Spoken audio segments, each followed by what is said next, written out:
Should every American taxpayer get a $5,000 check, a tax refund check due to Doge? Oh, good morning, Kuhner country. Okay, both President Trump and Elon Musk are now floating an idea that is making Democratic heads explode all across the country. The media is in an uproar. Suddenly now, they don't like handouts. Suddenly now, they don't like tax refund checks. Unless you're giving it to illegals, unless you're giving it to deadbeats on welfare, unless you're giving it to the so-called migrants.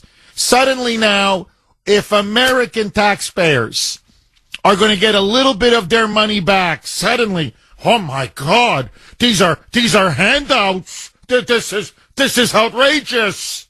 So here is now the absolute latest, my friends, and I would love to get your take. 617-266-6868 is the number. I want to take calls right after this segment if the lines are loaded. So Elon Musk and Donald Trump, as you know, are launching a massive forensic review. It's really an audit of the entire federal government and the entire federal bureaucracy through Doge, the Department of Government Efficiency. Elon and Trump now say they're going to find at least $1 trillion minimum in massive waste, fraud, abuse, and outright corruption. They actually think now they're finding so much of it that the number is going to be more like $2 trillion. What Elon is now proposing, and Trump says he's very interested, is $2 trillion is a lot of money. A lot of money. That's a lot of money in savings. Elon says, let's take 20% of that $2 trillion. That's about roughly $400 billion. And give it back to the taxpayers. And in particular, this is the key detail, there are 79 million American tax-paying households who pay federal income tax. So people who contribute into the federal, into the federal pot, who contribute to the federal treasury and who fund the entire federal government. Well, Elon says the 79 million households who pay taxes, federal income taxes, why don't they get 20% of the Doge savings back? So 400 billion, 20% of 2 trillion. You take the 400 billion and then you cut a check, a tax refund check, what they're going to call a Doge dividend. That's what they want to call it, Doge dividend. And send it back to every household, $5,000. $5,000. You take 20%, another 400 billion, and you start paying down the national debt, and then you take the rest to try to eliminate the entire federal budget deficit. So basically use most of it to pay down debt and deficit, but take 20% and give taxpayers, hardworking American law-abiding taxpayers, a little bit of relief. I mean, think about it. If so much of our money is already being wasted, and we know it's being wasted, in fact, it's being stolen, let's not kid ourselves. And it's our money. See, this is the difference between people on welfare or illegals or the migrants. It's not their money. It's our money that we're giving to them. People on welfare don't pay taxes. Illegals don't work and pay taxes. They're given checks, they're given social assistance, they're given food stamps, housing, education, you name it, cash payments out of our money. It's a transfer of wealth from us to them. This is our own money. Why can't we get a little bit of it back? Like, really, seriously, Why can't we get some of our taxpayer money back? Now, I don't know about you, but I could certainly use a $5,000 check. A $5,000 check would help a lot. I'm not saying it's solving all my problems, but believe me, I know exactly how to use that $5,000, and it would alleviate some pressure with the credit cards. And I'm sure there are tens and tens of millions of Americans who are in the same boat because of Bidenomics and Bidenflation.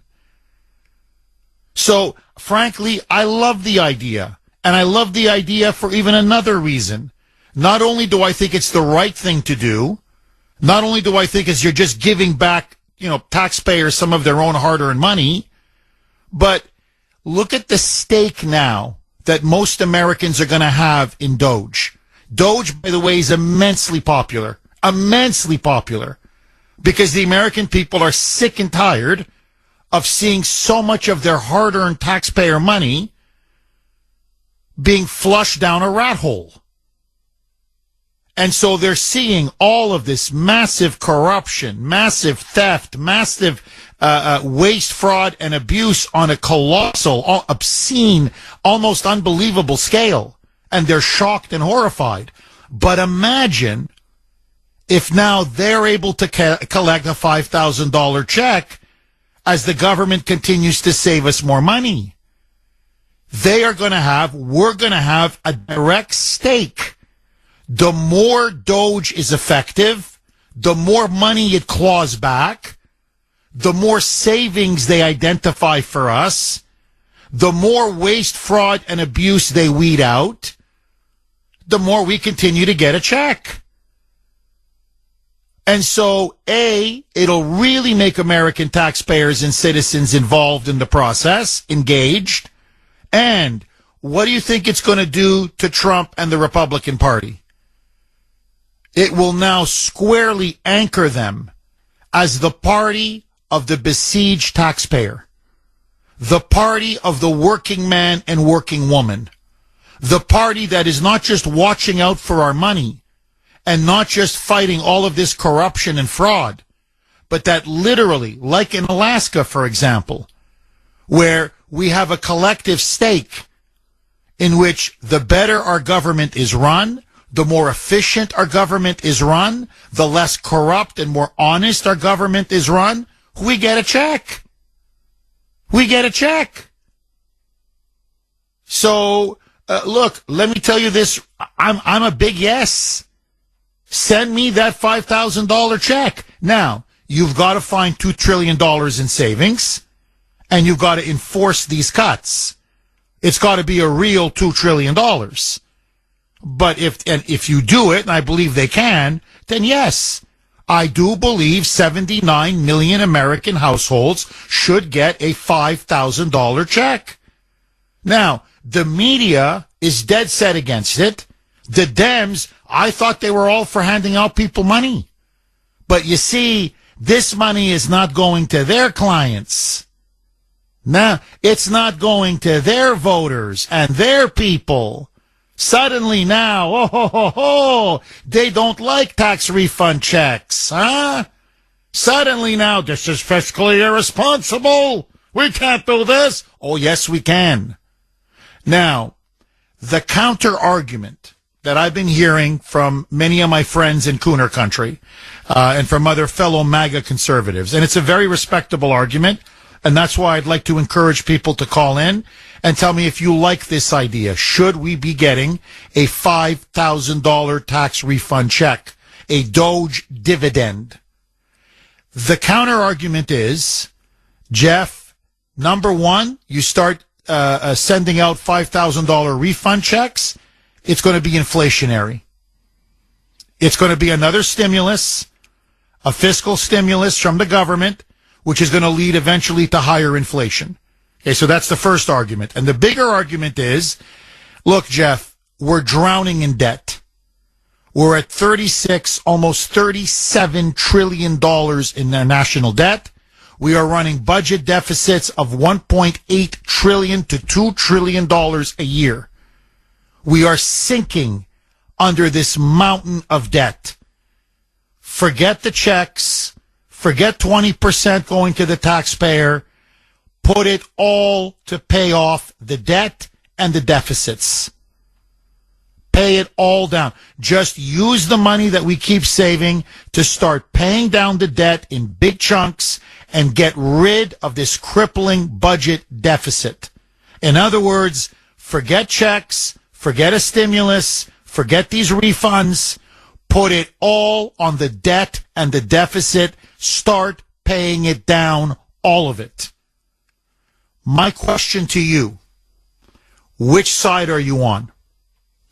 Donald Trump now likes Elon's idea a lot.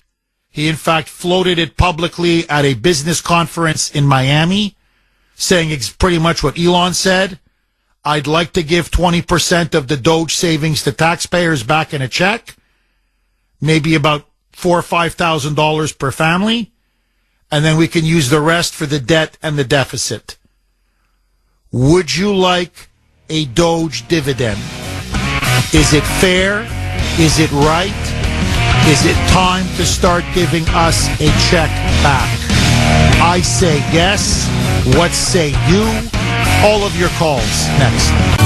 619 on the great WRKO. Jeff Kuhner, Boston's bulldozer.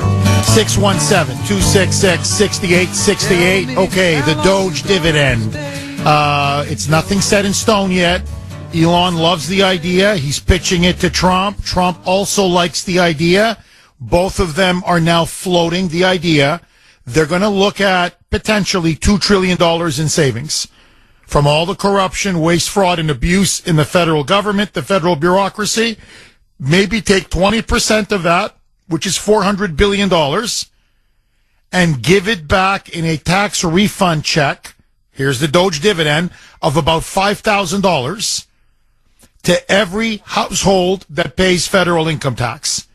And that would be about 79 million Americans. So, for the most part, I would get a check. Most of you would get a $5,000 check.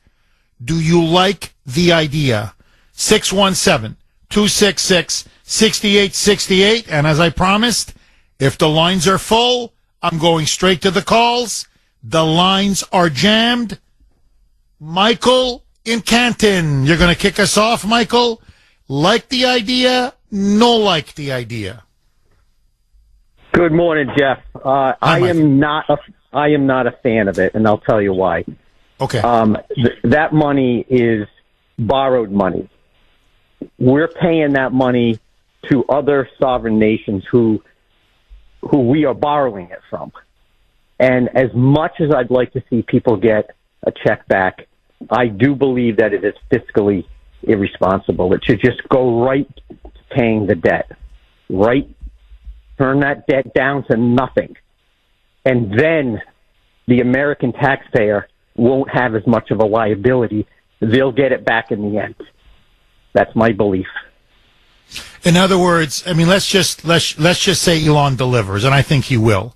So you're looking about $2 trillion in savings. That wipes out the budget deficit, like gone. So we got zero in terms of a deficit. And then whatever is left over, we just start, as much as possible, paying down the debt as quickly as possible, correct? And our tax liability as citizens will be less, and the whole country will benefit. And inflation would go down as well, correct? The whole thing comes tumbling down. Our tax liabilities are less. The American people will then have more money to spend, and the whole thing comes back tenfold. It's a beautiful plan. Let's Michael, make it work.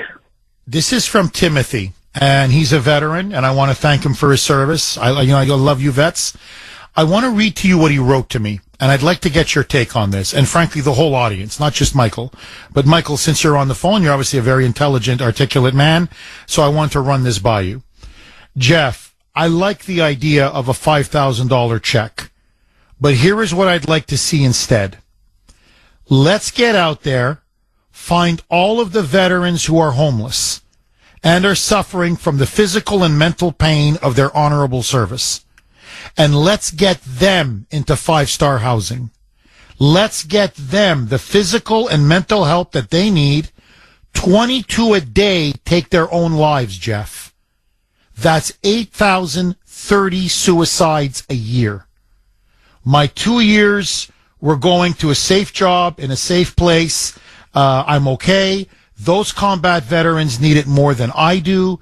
80 years ago at this time, U.S. Marines were fighting in that hellhole called Iwo Jima. Anyone who went through something like that should be at the front of the line.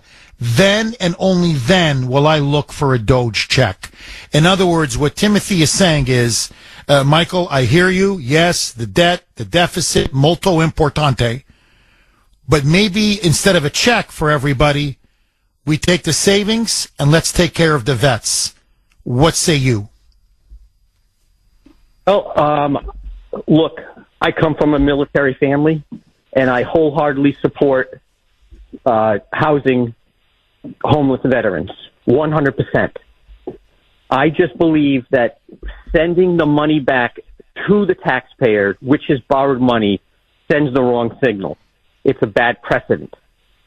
I, as a citizen and a huge supporter of the military, am happy to pay a little extra in my taxes each year, and I'm sure that most people would, to make sure that veterans are taken care of, and they absolutely should be. Hands down, they are the first one. They protect us, they support us, they fight for our freedom, and they're the ones at the front line that need to be taken care of. But I just don't believe that this money should go back out. I believe it should go back into the government to pay off the debt, because don't forget, we're paying this money in interest to China, who is coming after us. We have to make sure that we have a strong country. Positively. Michael, I got to tell you, phenomenal call. Seriously. Really, really strong out of the gates.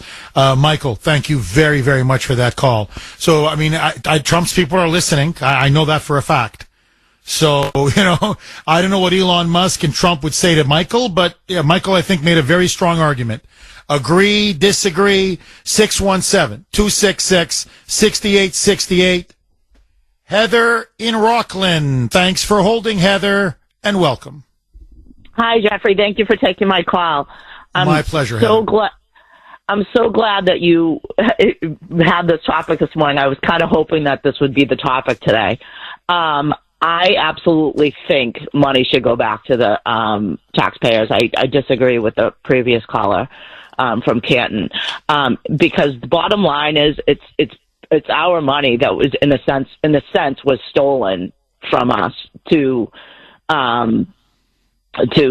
pay all this nonsense that was fraud that was going out. So, and also the money that goes back to the taxpayers, it's going to go right back into the economy anyway, and it's going to stimulate the economy.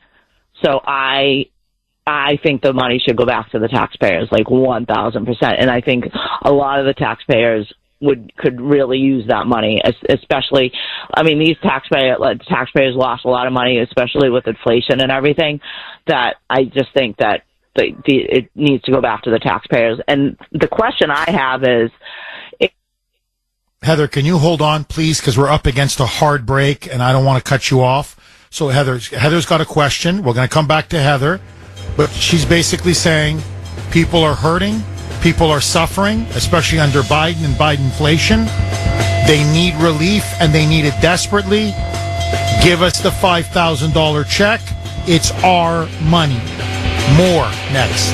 6:32 on the great WRKO. Jeff Kuhner, Boston's Bulldozer. 617-266-6868 is the number. The Doge dividend. That's what Elon and President Trump are thinking of calling it. Nothing has been decided yet, but both of them are on the same page. They're floating this trial balloon. 20% of the total savings from Doge. They're thinking about $2 trillion in all, in massive government corruption, theft, waste, fraud, abuse. They would like to give back to taxpayers, every household that pays federal income tax, about $400 billion, 20% of $2 trillion, $400 billion. that would be a $5,000 check to every household that pays taxes, federal income taxes. And they say, look, it's your money. It's been misappropriated and stolen. We managed to claw some of it back and cut some of the spending and some of the waste and fraud. You should also share in the savings. And so here's a check, a $5,000 refund check. And then the other 80% will go towards paying down the debt and getting rid of the deficit. Some people hate it. Some people love it. Heather supports it. Let's go right back to Heather in Rockland. Heather, you were saying that, hey, you could use the money. Many Americans could use the money. They're really struggling, especially after 4 years of Biden and Bidenflation. And you're saying that it'll also go into the economy, which will help the economy. So it helps families. It helps households. It helps the economy. It's win-win-win. Did I sum up your position accurately, Heather? Absolutely, yes. That's exactly what I think. I think that like the first call that you had, I forget his name. He made a good point. Michael, I'm sorry. I know he's from Kent. I heard Kent. I just couldn't remember his first name. He made a very good point. I understand his point. However, bottom line is it's our money. Like, yeah, he says, well, it's borrowed money, but in reality, it's our money. And it was our money that was stolen. And the other thing I was thinking is the money that, I forget what my mother says, my mother uses this analogy a lot. Like, like when we go to church or something, like, I don't go to church, unfortunately, like I should, but my mother goes to church all the time. And she always, says that you should give to the church, although now she's not really given to that's another whole story, but she always says you should give, it's your duty. Like, in other words, if you give to charity, God's going to give it back to you. Like, it's going to, and not that we're charity, but I guess my point is, in a roundabout way, is if they pay all us back, it's the right thing to do. And then I feel like in the long run, they're going to get the budget straightened away, and all of that money is going to be paid back, and the debt's going to be paid back, and it's just going to come back tenfold, I guess you can say, if they do this right. And I just think paying back the taxpayers is the right thing to do. Well, Heather, look, I can just tell you this, and you're making a very, very interesting point. Look, this is what's driving both Musk and Trump, is they're trying to drive down inflation, and it's going to take time. They got to get they got to start drilling. They've got, energy dominance. They got to bring gas down. They got to bring natural gas and oil down. And that takes time. It's going to take months and months and months. Eventually it's going to happen, but it's going to take time. What they're seeing is that people are really hurting out there. That's what it's obvious. People are really hurting. And so they're saying, look, we're finding all of this waste and fraud. We can save the taxpayer so much money quickly. Let's give some relief now, because people are really living paycheck to paycheck. Many of them can't even pay their credit cards. They're just paying the interest on their credit cards. So you got people now that are maxed out on their cards, and they don't know how they're going to pay for their next meal or their next rent check or energy bills. Look at Massachusetts. It's scandalous how much the heating and energy bills is absolutely obscene. And I'm telling you, it's at the feet of Maura Healey. I don't want to get sidetracked, but she's the one that nixed the 2 pipelines that we needed, and she's got rid of every single coal plant, every single gas-fired plant. So this is what it means. You want to go green? Green means energy becomes much more expensive.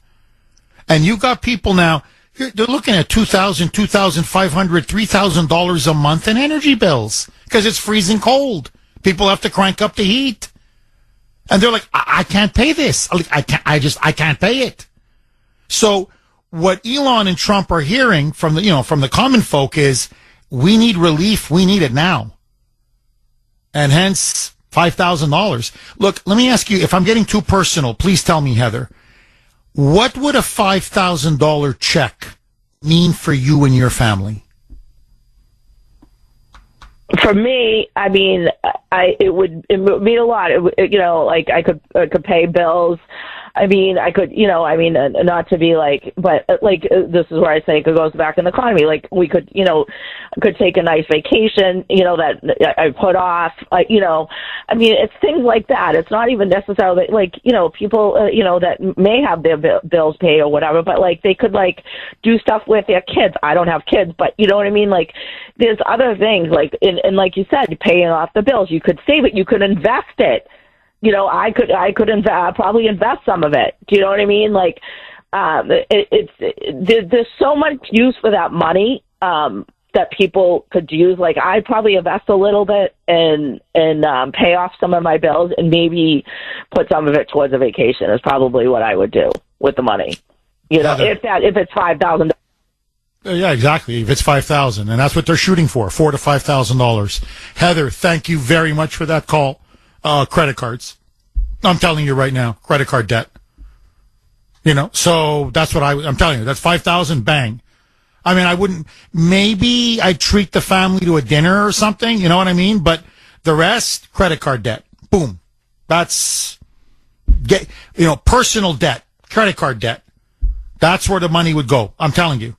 617-266-6868. But look, for others, and I'm getting a lot of emails and texts saying, Jeff, honestly, the rent, Jeff, this month's energy bill, you should see the quotes I'm getting from people.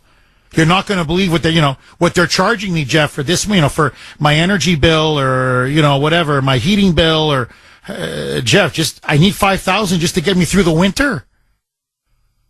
So I'm just saying that's why Trump and Musk are talking about it and floating it. 617-266-6868. I want to read something from Marianne on Messenger because it's a different angle and it's a very interesting angle. Good morning, Jeff. Well, good morning, Marianne. I hope you're well. The national debt was driven up by the greedy bastards who were consistently misusing our money, robbing us for years for their BS projects and whatever else.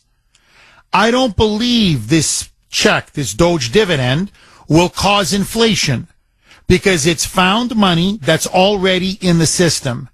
Some people are going to put that money, this is what Heather's saying as well, put that money right back into the economy by spending. They will only be using 20% of the savings Doge is finding. And here's the interesting part. This will be a good strategy for the midterms because people will have a good memory about receiving some of our money back. And just wait until they get into the Department of Defense and the Pentagon. I can only imagine what they're going to find there. That's why Elon's saying, I'm telling you, we're going to get $2 trillion in savings. Because now they're starting with, the military-industrial complex, the Pentagon, the Defense Department, these lavish, insane defense contracts.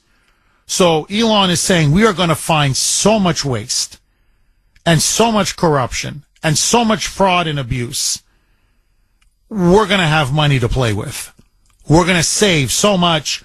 We're going to have some money to have it, to spend or to pay down or to pay down the debt, or for a nice big tax refund check. And Marianne says, politically, it will really help Trump in the midterms. Because people say, hey, a $5,000 check, he protected our money, he watched over our money, he saved us money, and then some of it went right back into our pockets. And as you know, Trump needs to win the midterms because if the Democrats come back to power, even if it's just in the House, they will impeach him as surely as the sun rises. He's going to be on defense for the last 2 years of his administration. It's going to be impeachment after impeachment after impeachment. So if Trump can head him off at the pass and win the midterms, then he's got a full 4 years to work with. And maybe these Doge checks, these Doge dividends, will put him over the top. Agree, disagree, all of your calls. Next. 6:49 on the great WRKO. Jeff Kuhner, Boston's Bulldozer. 617-266-6868 is the number. Okay, let me ask you, Kuhner Country, and this is not theoretical. This could actually very seriously happen. Huge debate now going on in the public, obviously within the MAGA movement. Trump is seriously considering it. So is Elon Musk. So my question to you, the Kuhner Country poll question of the day, sponsored by Mario's.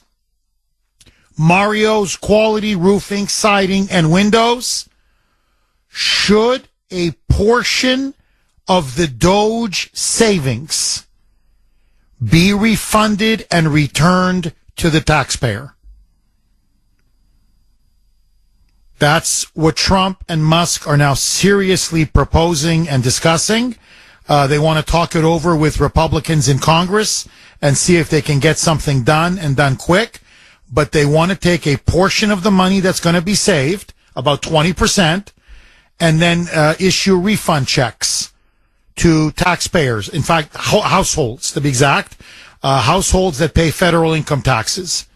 And if they hit their target of $2 trillion, and Musk and Trump say that's very doable now, they're looking at $400 billion to play with. That would be a $5,000 check to every American home that pays federal income tax.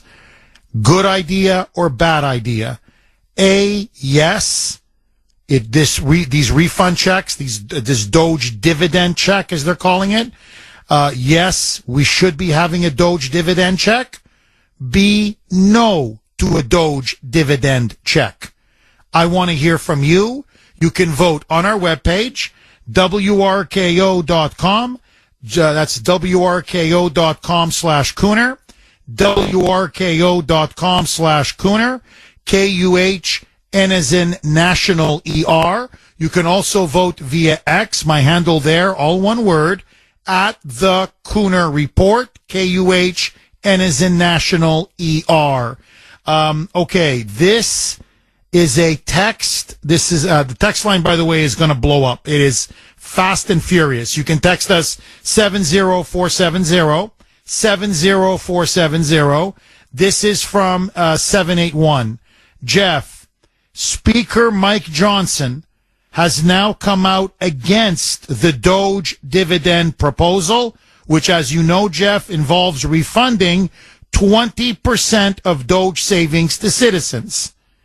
According to Mike Johnson, he says it is not fiscally responsible and goes against the core principles that conservatives and Republicans stand for. He says, quote, we have a $36 trillion federal debt. We have a giant deficit that we're contending with. I think we need to pay down the credit card. Jeff, I can't believe I agree with Mike Johnson on something while disagreeing with Trump for the first time ever. Johnson is completely right. We need to save the country from going bankrupt. Before wiring printed cash to people, it just makes no sense. So Johnson is against it. Now, I would just say this, okay? And then I want to go back to the phone lines.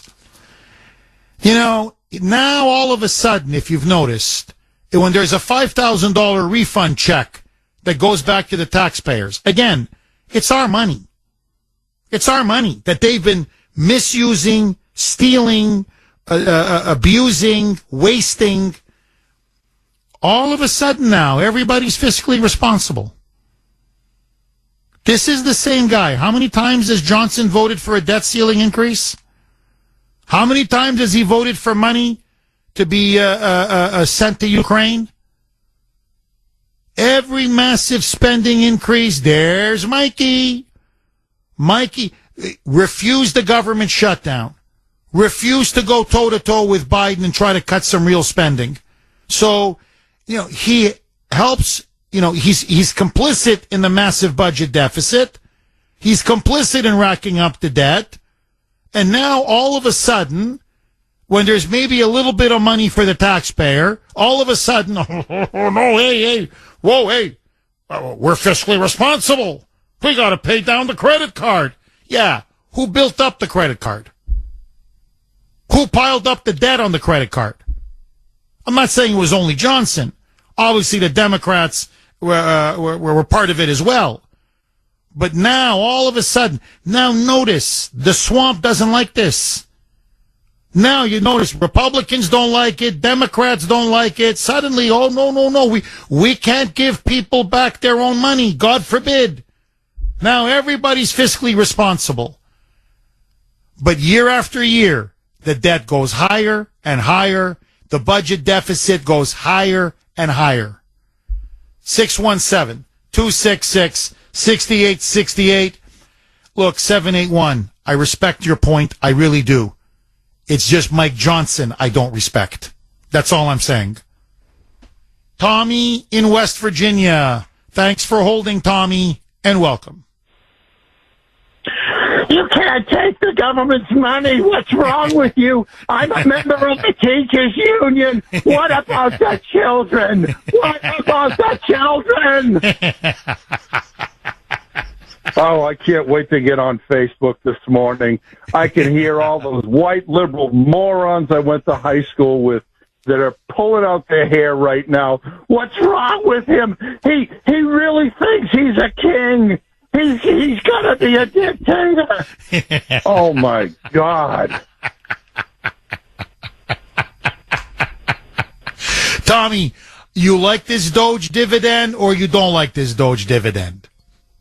No, you know what?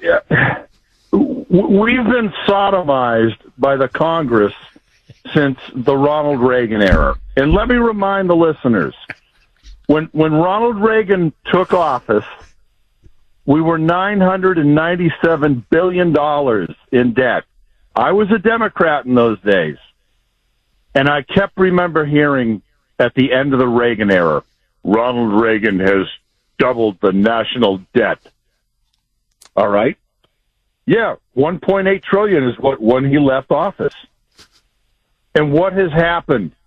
Every single administration, the last time we had budget surpluses was in the mid-90s because of the Republican Revolution and Bill Clinton, one of the good things he did, but there was massive military cuts, massive social spending cuts. And remember the famous line of Bill Clinton, the end of big government as we know it, era is over with.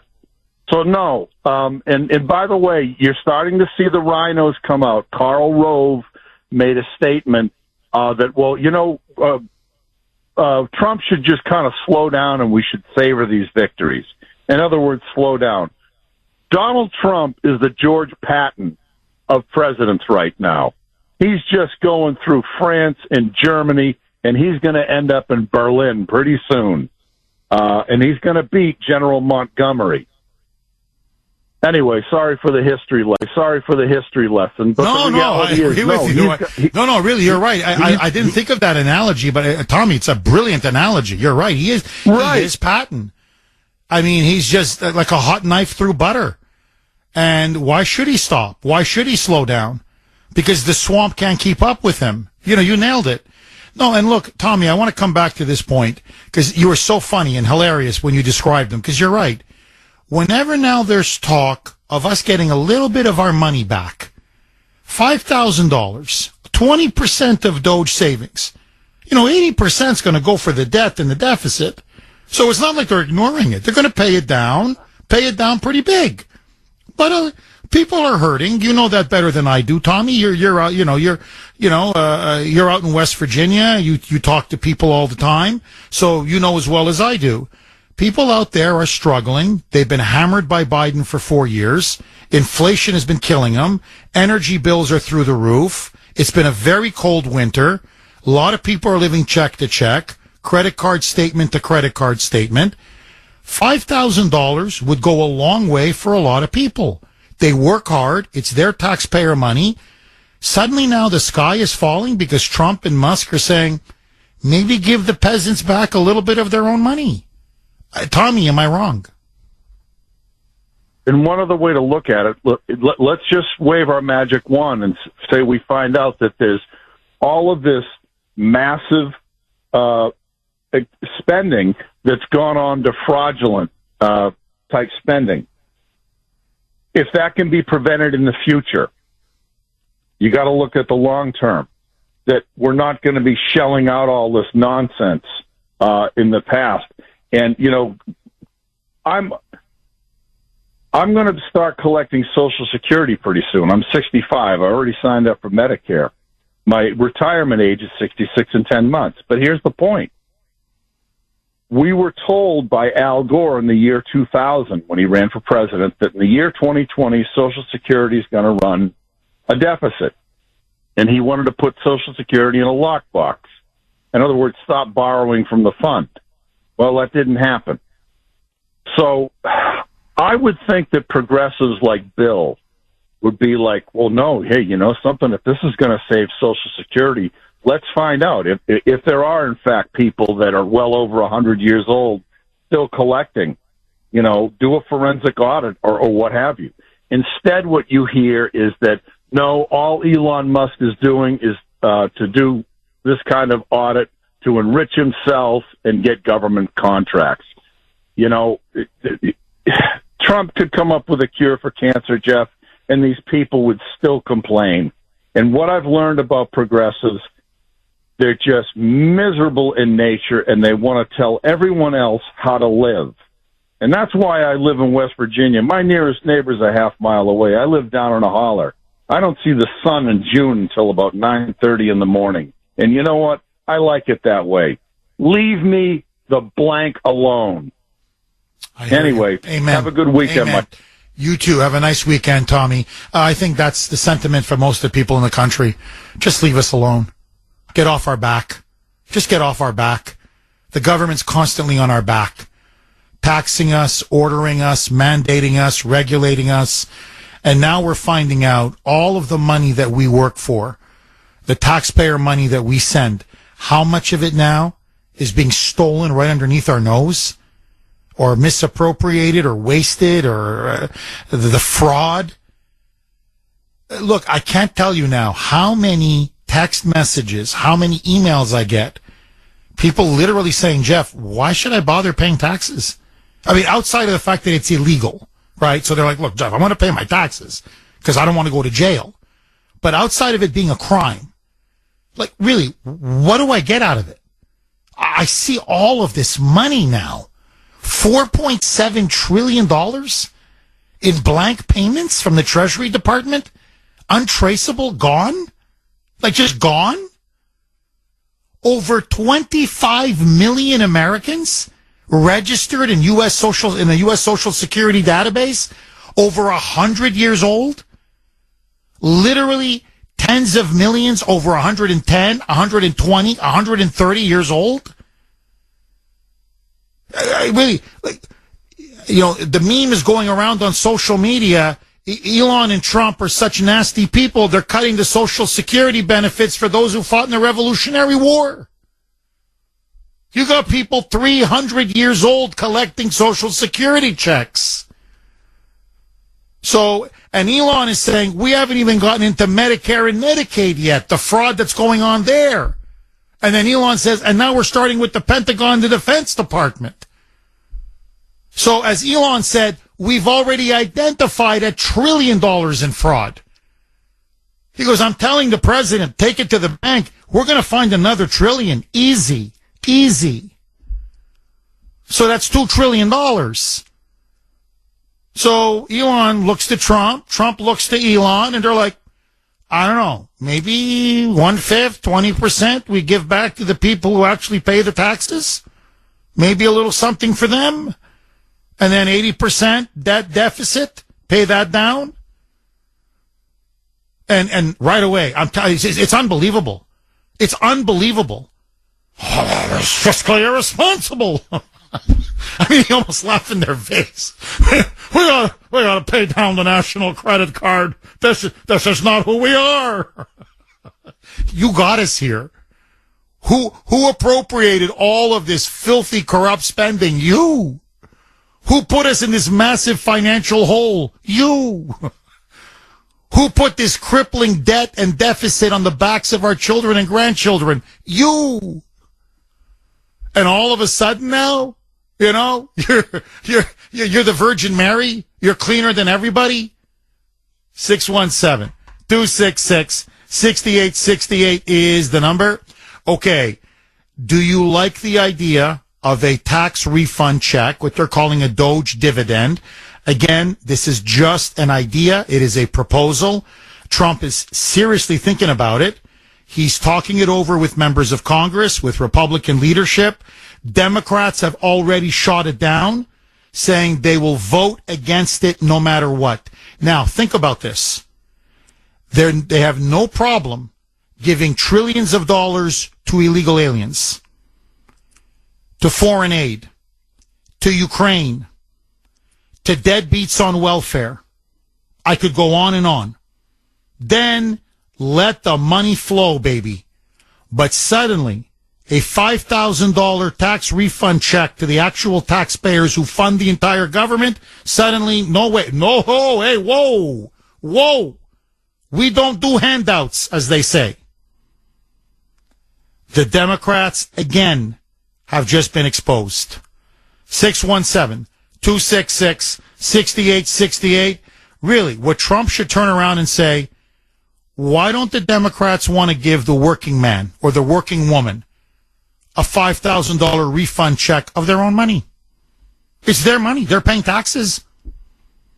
Why don't you want to give them some of their own money from the massive savings that we've now found in government bureaucracy and in the federal government? Why not? Why not give the people back a little bit of the money that we're saving? 617-266-6868. Agree, disagree? Janice in Melrose. Thanks for holding, Janice, and welcome. I think if people use this money to pay down debt, fine, but I'm just afraid it's the wrong time to pump money into the economy. And you know the last report that came out the end of January, inflation's on the rise again. As Steve Moore said, mostly due to Joe Biden's 11th hour spending spree up until January 19th. But I think it was Carol Roth a few weeks ago saying there's good and bad news. The good news is that Trump put in a lot of very good people.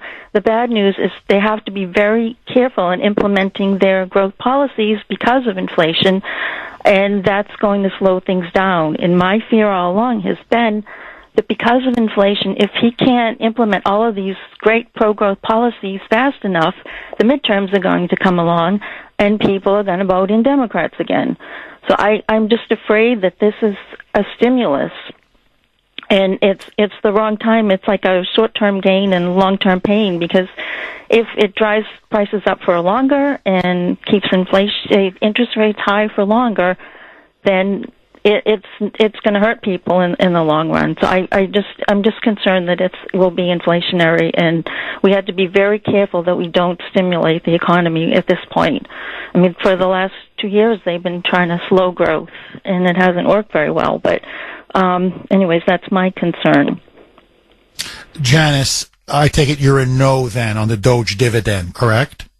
No, if there was some way you could say you can only use it to pay down debt, then that wouldn't stimulate the economy. But you can't do that, and so I'm just afraid that we're going to end up with midterms and more Democrats because we haven't been able to get inflation down fast enough.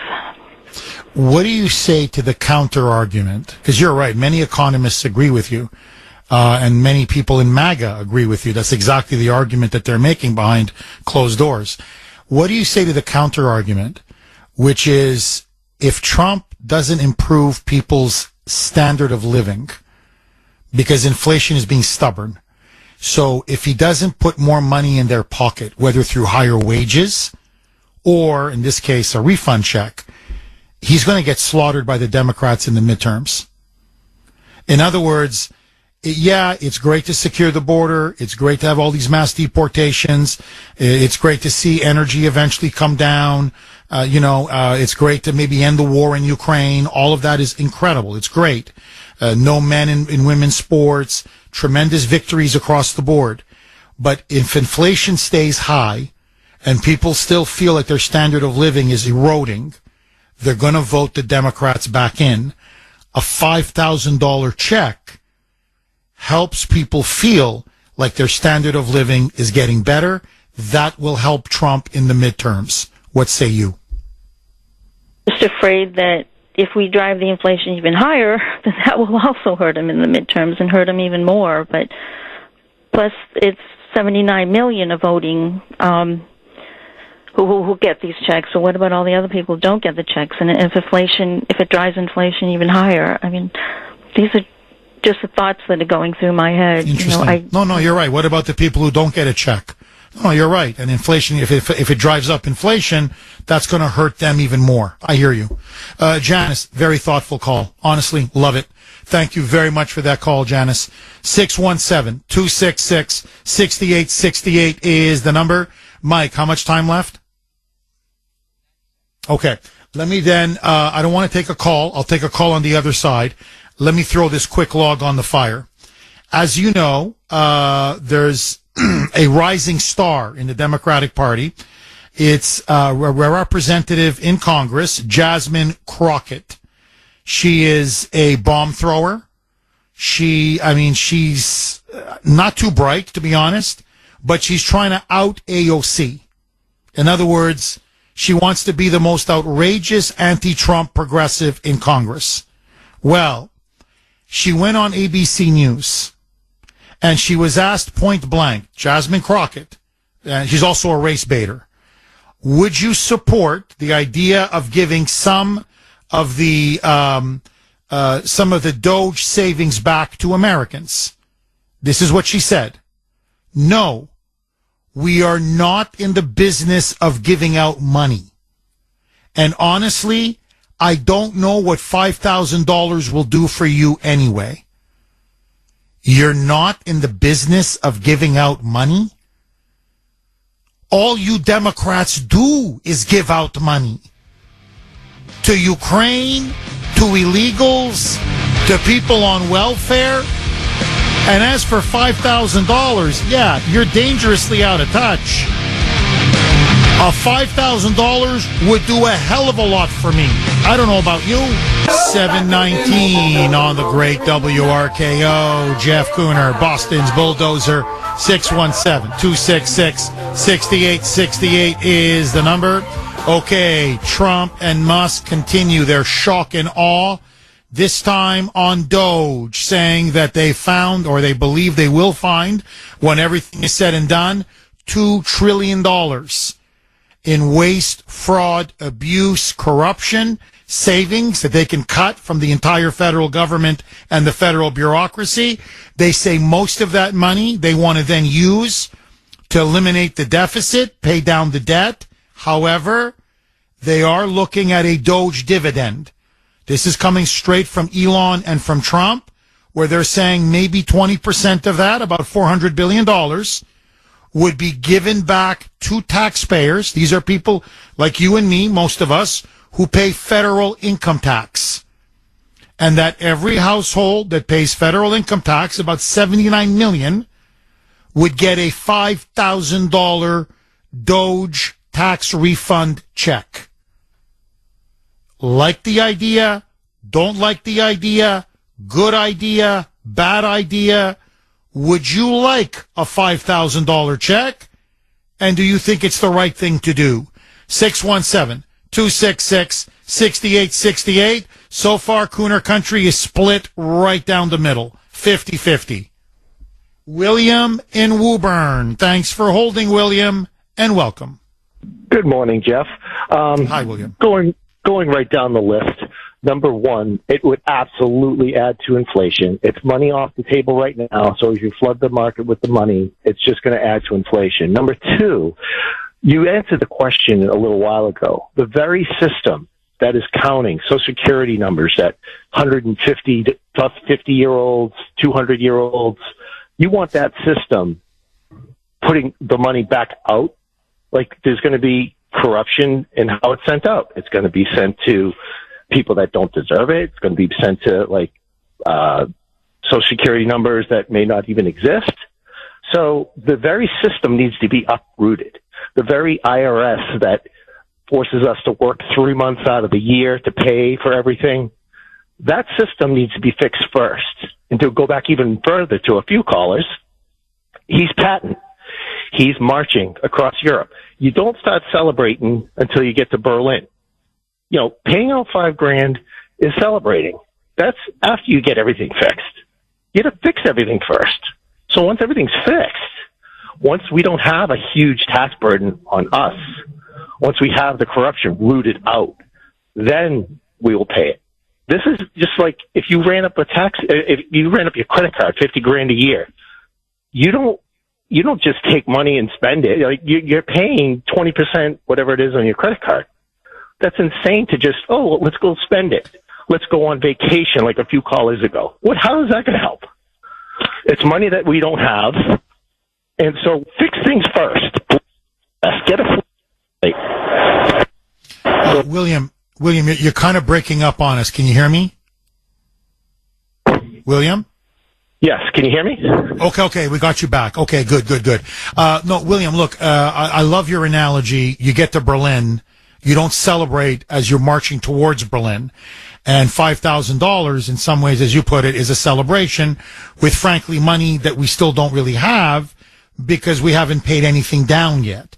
So, and the other arguments you're making are it's going to be inflationary, and then the system itself is so corrupt. Can you even trust it to issue the checks, the refund checks to the right people? So you're making excellent arguments across the board.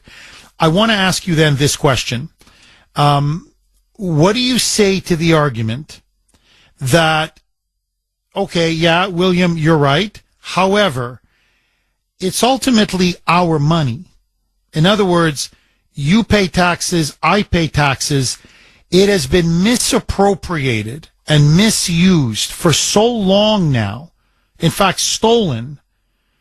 We haven't had anything come back to us for so long that we deserve a little something. In other words, this is part of Musk's argument. Well, they stole Williams taxpayer money. They stole it for so long, and they lined their pockets with it and spent it on all kinds of projects and aid and to their cronies and their friends. And what did William get? Nothing. Literally nothing. So it's his money. Why shouldn't he get a little bit of it back? Because they had stolen from him, for years and years. What do you say to that? In other words, it's sort of like restorative justice. What do you say to that argument? Oh, the thing is that amount of money is like, it's like you're getting a little Jimmy on an ice cream cone. I paid so much money in taxes, it doesn't make a difference. I would rather have it fixed. How about keep $1,000, fix the damn tax. William, you're breaking up on us. Oh, bad connection. But okay, but you got your main point across. Look, I hear you. And a lot of people are making exactly what William is saying, that William's point. And I'm sorry we broke up there with you there, William. But basically, look, you're celebrating before we even achieved anything. And number one. Number two, let's pay down the national credit card. Let's pay down this crippling debt. Let's get rid of this entire budget deficit. Let's uproot this entire corrupt system. And once we've done that, fine. If we want to treat ourselves to a tax cut or a tax refund check, hey, it's our money. But that basically we're putting the cart before the horse. I think that's William's ultimate point. Agree, disagree. I got to say, I'm just, almost like as a referee here. The arguments on both sides have been very good. Excellent. Really excellent. Mike, how much time left?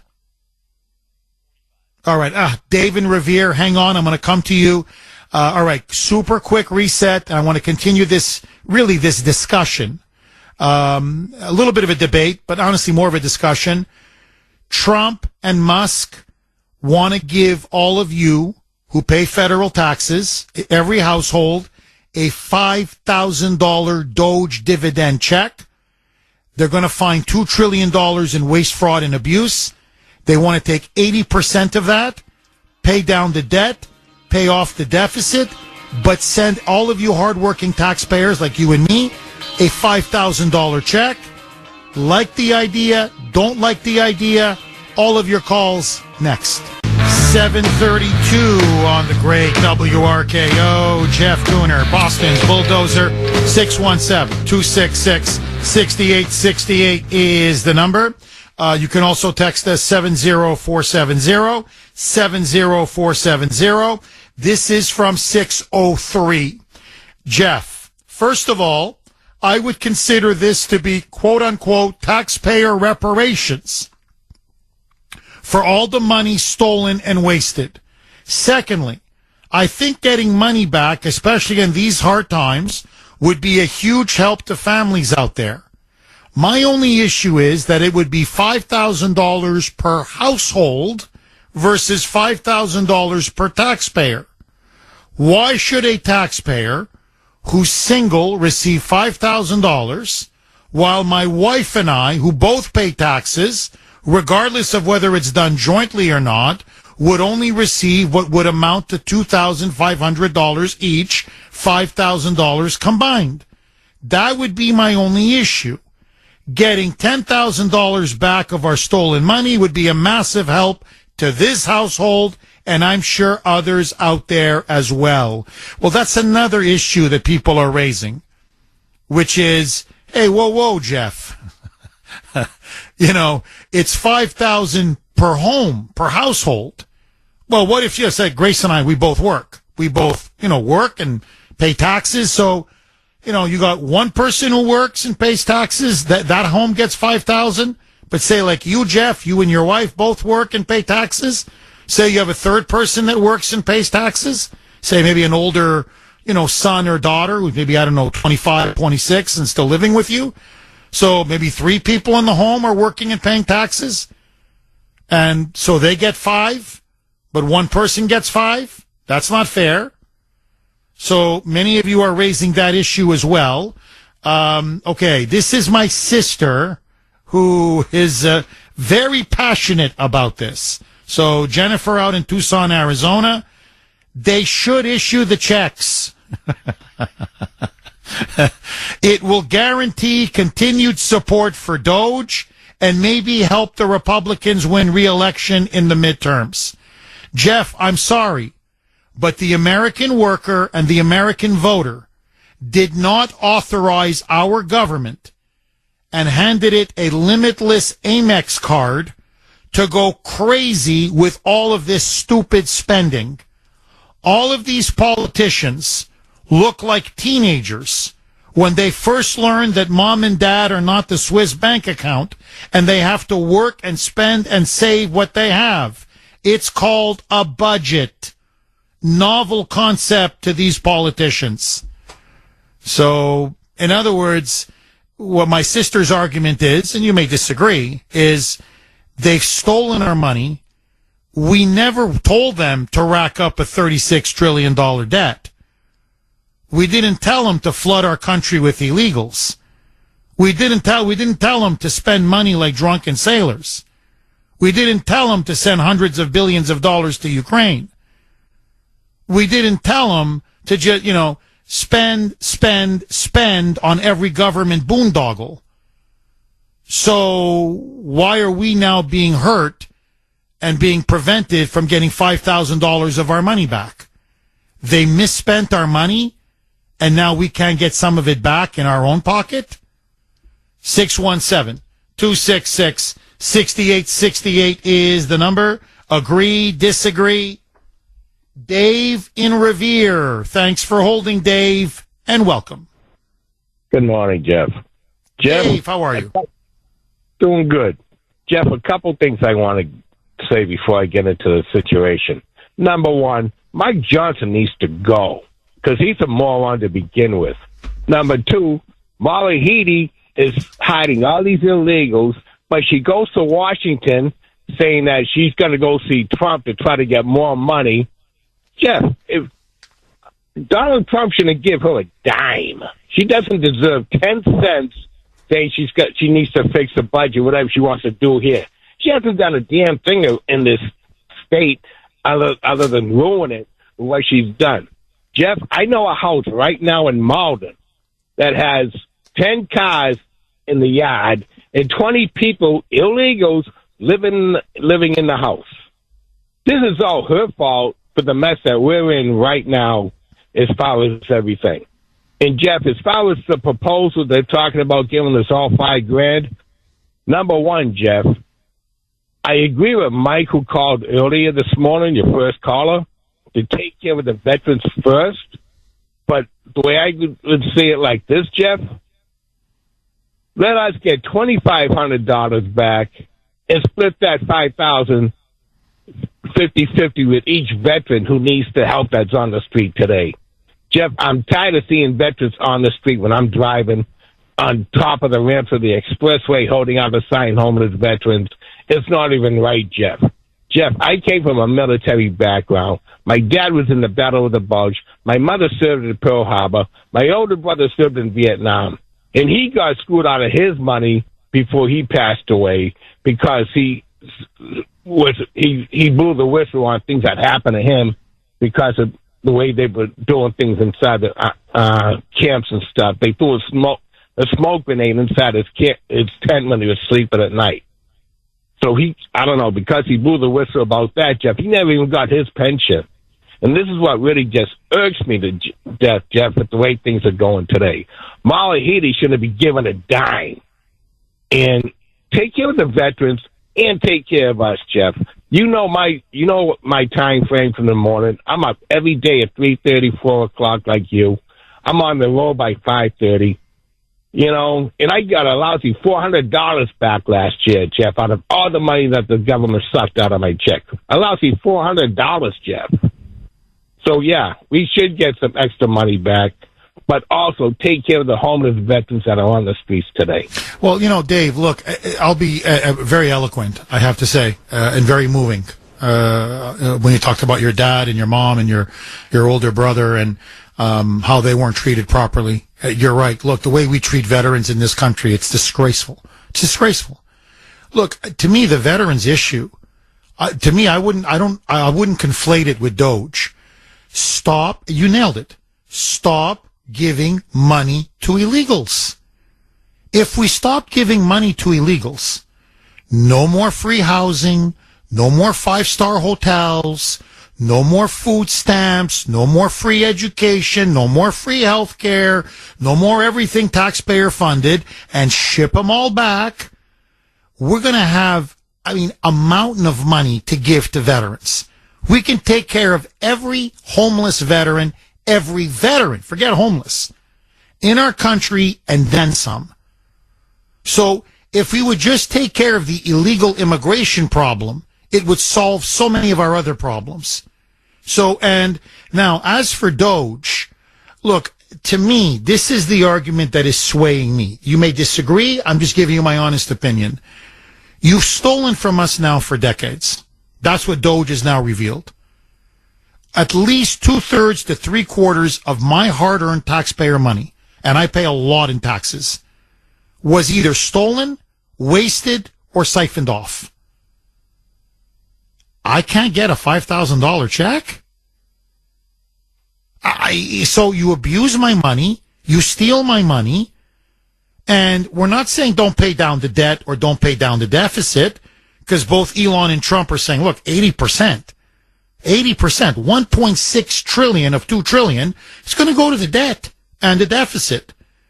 But how about a little bit for the peasants out there who, as you put it rightly, Dave, get up at 3:30, 4 o'clock in the morning, are on the road by 5, working their rear ends off day after day, week after week, year after year, and they just found out now that most of their money has been misused and stolen. How about we give them a little bit something back? Because they didn't get... See, the point of taxes, Dave, is not just to help people. Yes, I'm all for helping veterans. They deserve it. I'm all for helping poor people. Of course, by the grace of God, there go I. But it's there for social services. Part of the reasons why we pay taxes is to have a good police, have a good fire department, have good hospitals, have good schools, have good roads. Where is all the money gone? We don't have good roads. We don't have good schools. We have underfunded police departments. I mean, I could go on and on. So we got nothing for our taxpayer money. Nothing. Well, this way, and this is what Elon and Trump are saying. No, now you're going to get a freaking check right into your bank account. You're going to get $5,000 and do with it what you want. Most people would pay off debt. I know that's what I do. That's what I think most people would do, either pay bills, pay for their food, or pay off debt. We can't get some crumbs off the table. I think we can do both, my friend. Take care of our veterans and take care of us. Can somebody take care of us for once? 7:48 on the great WRKO. Jeff Kuhner, Boston's Bulldozer, 617-266-6868. You know, I love this audience. I swear, I so love this in a non-sexual way. Obviously. You know, all morning I've been deluged, flooded with texts, emails. Jeff, you got to mention Kash Patel, Jeff. Jeff, why haven't you mentioned Kash Patel? Winning, as Trump would say. Kash Patel is in, baby. 51-49. I know it's completely off topic, but just so that, you know, if you haven't heard the great news, he was confirmed yesterday, 51-49. 2 rhinos voted against him. Susan Collins from Maine, Lisa Murkowski from Alaska, Mitch the Squish, who, by the way, announced his retirement yesterday. He's not going to be running for re-election in 2026. So, Cocaine Mitch is done. He's done. He's got one more year and then he's gone. Vamoose. So, but even Cocaine Mitch voted for Kash Patel. So, Kash Patel is in, my friend. We've got a new FBI director, and the swamp now is on the ropes. They are in full panic mode. So I love that analogy that Michael and Canton started off the show with. Trump is like General Patton. He's blitzing through France. He's blitzing through Belgium. He's cutting through Germany. And he's got the eye on the prize, Berlin. Let's keep going, baby. 617-266-6868. Okay. Doge dividend. Trump now is talking seriously, along with Elon, to get a check, a refund check. And by the way, Larry in Leominster has been messaging me all morning, making the point, this refund check, it's not like it's going to be given tomorrow or next month. It's going to be about a year to 18 months from now. So even if we do get the $5,000 check, you know, per household, 20% of the Doge savings he wants to send back in a check to households who pay federal income tax. The other 80% pay down the debt, pay down the deficit. It would be about almost just before the midterms. So it would be the spring of next year or the summer of next year. So, because these things, you know, they work slow. But, so we would get that check, but we're not getting that check in the near future. We're going to get that check probably next year. So my question to you, do you like the idea of a $5,000 Doge tax refund check for every home, every household that pays federal income tax? Or, like many listeners in Kuhner country, you think it's going to lead to inflation? It's inflationary. We should focus completely on the debt and the deficit. We have to pay down the national credit card. And frankly, we're already so deep in debt, the last thing we should be doing now is handing out checks. So where do you stand on this issue? 617-266-6868 is the number. Lines are loaded. Kevin in Andover. Thanks for holding, Kevin, and welcome. Hey, Jeff. Thank you for taking my call. My pleasure, Kevin. I'm in favor of it for really one basic reason, and Tom from West Virginia alluded to it, and I believe your sister just did in her text, and that it's going to crystallize and personalize Doge, and that likely it will go on beyond Trump. We need Doge, and obviously it's in a very short period of time. It's pointed out all the corruption, all the overspending. We do have oversight committees, but they're likely in agencies. They're likely corrupt too. Who knows? So the ideal future would be that Doge continues, that Doge is going to be part of our culture, part of our government, and that we don't see what's happened for decades in the past, that it likely or hopefully will be eliminated. A way to do that is to put money back into people's pockets. It personalizes it. They will see it. And also, the other benefit, too, is the politicians that hate Americans that are out there grandstanding and really just telling false lies. It will quiet them down, and it will make them less credible. And then the sheeple that listen to them and the media, the state-run media, it's going to do a lot of benefit by giving a small amount of money back to people. So, and I'll talk about inflation in a second, but in the stat, you're alluding to it as well, in that, people don't realize only 40% of all Americans pay income taxes. 40%. That means 60% of Americans don't pay into the system. Of the 40%, the top 1% pay 20% of 100% of our income taxes. Do you think 5K is going to do anything to the 1%ers? No, it's not at all. That's chump money for them. It will, I think, the 40% that do.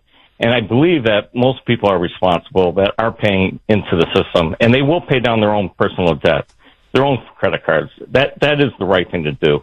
In terms of inflation, could it cause inflation? Let's look back at the prior stimulus checks that were written during COVID. So there were two of them that went out to households or families. There were $2,400 twice, and it was $1,700 for individuals twice. So that was deficit spending. It wasn't a return of capital, if you will. I'm calling income tax paid in. Deficit spending is going to be 100% inflationary. The other part of that inflation is really the cost of energy. Energy was baked into every goods and services that we had, and that was pure Joe Biden. So by driving up our prices of energy, that completely increased our delivery costs. It increased everything inflationary. The true inflation was not the stimulus checks. The true inflation was the three major government programs that went out to businesses. The first and foremost being the PPP, payroll protection. Most companies took advantage of that, and unfortunately, a lot of them were corrupt, and which came out after. But that was huge, billions and billions, if not $1 trillion. The second one was called the Employee Retention Credit, which was really a money back for employees that if you did not lay people off, the companies got back payroll taxes, for a period of time. And the third one, it's still ongoing, and it was administered through the SBA administration, is the EDIL loans. And the EDIL loans, most companies took advantage of for two simple reasons. One, the term was 30 years. It still is 30 years, and at 3%. So if you had good advisors and if you were smart, you would actually take advantage of those three programs, particularly the last one, EDIL, because that's ongoing. So that is really what drove up inflation, coupled with the cost of energy. Will the 5,000, that's on the table. It's not deficit spending. It's a return of capital. Could it be inflationary? It's not 100%. All the other points I agree with, though, that is it responsible to give money back when we're at 36, 37 trillion in debt? I don't know. I mean, I think more importantly, it's going to crystallize Doge and it's going to personalize it. Another benefit could be the midterm, but Americans have short memories. So if it goes, Kevin, if it comes out, Kevin, I got to ask you this because I loaded with information. Obviously, you're extremely well read. You really know your stuff like the back of your hand. I got to ask you this: two questions, philosophical questions, and I think it really gets to the heart of the issue. You're right. The way you phrase it. You go, Jeff. Look, hey, you're $37 trillion in debt. is it really responsible to be giving people refund checks? And, you know, when you phrase it like that, I'm like, yeah, that's a very good point.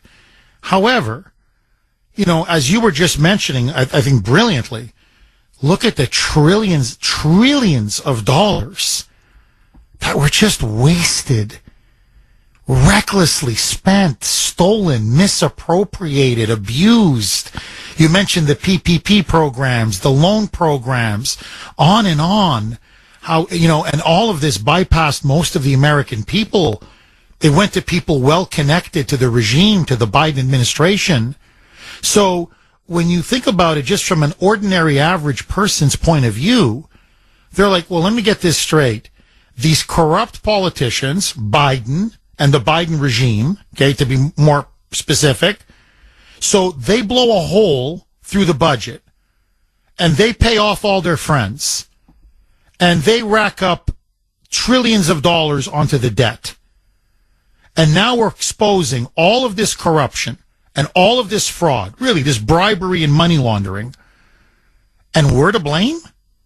Like, so we've got to pay the whole thing down? Like, we're responsible for paying down what they racked up on the credit card? We can't get a little something back? What do you say to that argument? One. And then two, Kevin, second argument. You mentioned most people will, like I'm telling you right now, I'm using it to pay down debt, okay, credit card debt. Yes, but I just got to say this, because some people have made comments about, and I'm getting a lot of emails from people saying, oh, you know, $5,000, what, so somebody can go on vacation? I know a lot of people, I don't know about you, Kevin, who work their rear ends off, two-income families, the mother and the father. They haven't had a vacation in years, literally in years. They're struggling just to keep a roof over their head, put food on the table, pay bills, keep their kids in school. Why shouldn't they, after working so hard for so many years, if they want to go on vacation and they get a little bit of their own money back, what's the problem? Why can't, you know, in other words, what, John Kerry can go on vacation 6 times a year? Or Biden can go on vacation every 2 weeks?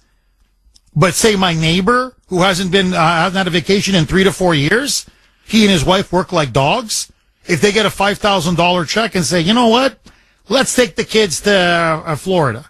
Let's 1 week, everybody, let's lay on the beach and relax a little bit. In other words, if it's people's money, why shouldn't they spend it the way they want to spend it? What say you, Kevin? So get to the first part. The first part is that really there should be prosecutions. This should be an example of not how to behave, not how to be an elected official, not how to be a representative of the people, the people's money. Okay, why did we drop Kevin? I don't understand. What happened? Why did we drop him? We just lost Kevin. Well, why is that? Okay. Kevin, I'm very sorry about that. There was some kind of a glitch on our end. Okay, it's 8 o'clock. Again, my apologies to Kevin. 8 o'clock, Kuhner's call log, caller of the week. It's time for Kuhner's Call Log, where we showcase our favorite caller from the week. I can hear you. Can you hear me? Thanks for holding, Vince. Remember a few months back when we talked about when Trump takes office, you're going to see the biggest mental health crisis in this nation's history. And that's basically what you're looking at. These are the flailing of people that are completely panicked. They know the Epstein list is coming. They know Tom Hanks is one of the big names on it. And that's what's going on. And as far as Saturday Night Live goes, Jimmy Carter dying a few months back, they started to play some old clips from the original cast. And I have to say that even back then, that cast was barely funny. I mean, Dan Aykroyd playing Jimmy Carter was hilarious because it just showed how out of touch and pompous Jimmy Carter was. But you can count the episodes on your hand that Saturday Night Live was actually funny. And when it was funny, what were they doing? They were making fun of liberals, or they were pointing out stereotypes. And that was the funny stuff. Anytime they try to poke fun at conservatives, it's just not funny. It's just dumb. And next week, it could be you on Kuhner's Call Log. Please, don't be a stranger. Call again. Great call. That was Vince from Germany, Deutschland. Great call, and he's right. It was barely funny in the 1980s. It hasn't been funny in a long time. Okay, my apologies to Sandy and Mike. I thought they were the ones who dropped Kevin, but it wasn't. Apparently, it was on Kevin's end. He maybe hit a bad spot or his phone or whatever it may be. So it wasn't intentional, Kevin. Obviously, I wanted to hear your answer. Anyway, so let me quickly throw this log on the fire. Many people haven't had a vacation in years. They get a $5,000 Doge tax refund check. I know most people will probably pay down personal debt. I know, as I said, I will. I'm sure my sister will. I'm sure many people will. But some people will go on a vacation. And I'm thinking, well, A, it's your money. You're getting part of your own money back. And I know a lot of people who haven't gone on vacation in years. I mean, I'm sorry, but you're going to break down if you don't go on vacation. I think people have a right to go on vacation. So say they get their money back, even if they decide to go on vacation. Okay, it's their money. Let them spend it the way they see best for themselves and their family. Am I wrong? 617-266-6868. And then to me, the ultimate question. And Kevin was in the process of answering that, which is, well, these politicians should go to jail. And I agree.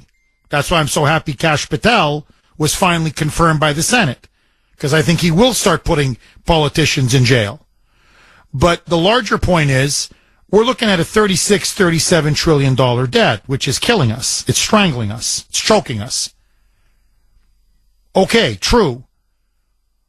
But why punish the taxpayer and saying, well, everything that we're saving, we're going to use it to pay down debt and the deficit. We can't afford now to give you a $5,000 check, 20% of the Doge savings. Well, think about it. Can't the ordinary taxpayer turn around and say, hey, I didn't steal the money. I didn't ask for all this lavish spending. I didn't ask these people. I didn't ask USAID to start throwing billions of dollars to the New York Times or to the media or hundreds of billions to Ukraine or $4.7 trillion in blank payments to God knows who from the Treasury Department or 25 million people getting Social Security checks and they're all over 100, 110, 120 years old. So you steal my money for decades and I can't get a little bit of it back? What do you say to that argument? 617-266-6868. It's Trump's argument. It's Musk's argument. And I want to know if you agree or disagree. Paula in New Hampshire. Thanks for holding, Paula, and welcome. Hey, Jeff. It's been a while since I spoke to you. And Welcome, now I'm Paula. home and I get to think about all this because I broke my kneecap. But, Jeff, you know what I'm going to say? I'm 71 years old. My husband's 76. Social Security was a slush fund. I want that money back and all us seniors to be able to get our refund out of Social Security. And let me tell you something about Bernie Sanders and Pocahontas and all of these that have taken all this money from Big Pharma and all these lobbyists that they're millionaires, attach them like the IRS would do to us and make them start paying back all this money. We as Americans who have worked our whole life, for what? My husband's 76 years old and he has to get up every morning, be out of the house at 4:15 to go to work so we can pay our property taxes here in Nashua, which is out of control. And now they want to give free condoms to everybody, the barbershops in the city of Nashua. What is happening here? And the mere fact that these federal grants are slush funds, and there's been no control over anything. And I agree. I think we should get money back. And I think what you need to do is start with the senior citizens who have paid and worked so hard and our veterans who have been slapped, especially our Vietnam vets. I'm tired of this. and sitting home because I can't do anything for about 4 to 6 weeks now because I got a brace on my knee. That's $1,100 for a brace, and I'm looking at all this. My husband's health insurance just went up $14 a month. Where are we supposed to get this from? Social Security doesn't pay anything, but I'm hoping that those people who are dead really enjoyed that money that all of us should have been enjoying in our golden years. You know, Jeff, it gets to the point, and I know Trump and Elon get it. Their hands are tied on a lot of things, what they can do with this. Everybody's going to be upset. I think $5,000 for the average person who pays taxes, that's great. Parents get their credits for kids, that's great. What does our seniors get here? We get kicked in the butt all the time. That's all we do. We get kicked in the butt. And I've had it, Jeff. I really have had it, you know? And in these first 30 days of President Trump, I can't wait. Like you said, Kash Patel comes in and really takes that fire flame. And we watch everything crumble like the World Trade Center because Washington is going down. And I want to see all those politicians take away their pensions. How do you get a pension? You're elected. You don't get a pension. They get this pension. Take it away from them. They never worked a day in their life, except in Washington. I got to tell you, you're on fire. I'm telling you, you are on fire. And I think your point about seniors and the elderly, not 100, 1,000% correct. You're absolutely dead on. Absolutely dead on. And look, I'm not trying to pour more gasoline on the fire, but you mentioned Bernie Sanders, you mentioned, Pocahontas, Chief Fullable, Elizabeth Warren. Let me show you how someone like Elizabeth Warren is worth north of easy $50 million. Okay? Elon said 12. He's being super conservative. I'm telling you, she's worth north of 50, 60, $70 million. And this is the scam. And this is what many politicians engage in. It's technically legal, but it's really legalized theft. And this is what Elon has found out through Doge. So what they do is they take something like USAID, and then they fund all of these non-governmental organizations, most of them tied to the Democratic Party. And they give them billions and billions of dollars. Now, you're going to say, Jeff, what the hell does this have to do with Elizabeth Warren? Here's what all the politicians do. And just don't take my word for it. Go on Amazon. Have you noticed every single one of them has a book? Just look it up. Trust. Now, I'm telling you, these books are written by their staffers. So literally, they don't write the book. They get some 25-year-old staffer who writes the book. They pay that staffer, $20,000 peanuts to write the book. And they put the senator or the member of Congress's name on it. Then the NGO buys the book in bulk. Hundreds and hundreds of thousands of copies. And then they just throw it away. Or they store it somewhere in a basement or whatever. So the money goes to you from USAID to a politically connected non-governmental organization, an NGO, and then they buy these books from these members of Congress who they don't even write, and that's how they funnel our taxpayer money right into their pockets. You see how the game is played? But no. They're buying their quote-unquote books. No, they're buying their influence. And that's how the politicians steal our money. 8:19 on the great WRKO. Jeff Kuhner, Boston's Bulldozer. 617-266-6868 is the number. Okay, my brother-in-law, my sister's husband, who's a doctor, a general physician, has been texting me now for about a good, 10, 15 minutes. And he says, Jeff, please tell your audience. I'm telling you, as a medical practitioner, as a doctor, I've seen it firsthand. Elon is going to discover a ton of fraud when he starts looking into Medicare and Medicaid. He goes, I know he's looking at the Pentagon, Department of Defense now, but he's going to get around to Medicare and Medicaid. And he said the numbers there are going to blow your mind. Medicaid in particular, this is according to Marty, my brother-in-law. Marty's telling me, Jeff, they're dumping all of these illegals into the Medicaid system in state after state after state. This is what the Biden regime did. And so they've so swollen the Medicaid rolls. It is driving the cost of Medicaid through the roof. And he says you're going to find hundreds of billions of dollars, hundreds of billions that we have been squandering, wasting, really siphoning and stealing in order to keep illegals on Medicaid to give them free health insurance. He goes, you just wait till Elon finds that pot of money that is now waste, fraud, and abuse. So, I don't know where he stands on the refund check, but, his point is, they're raping us. And it's bad, and it's only going to get worse in terms of what Doge is going to find. So, there's as many of you are arguing, saying, Jeff, look, if there's fraud perpetrated upon a consumer, the consumer has the right to get the money back. And this has really been a form of fraud being perpetrated upon the taxpayer. So why shouldn't we get a little bit of money back? Agree, disagree? 617-266-6868. Lines are jammed. Eric in Boston. Thanks for holding, Eric, and welcome. Hi. Hi, Eric. Just give me a second. Let me get you off. Okay, Eric, sorry about that. That's okay. Are you off speaker? Yes, that's what I was trying to do. You got it. All right, go ahead. The floor is yours. Go, Eric.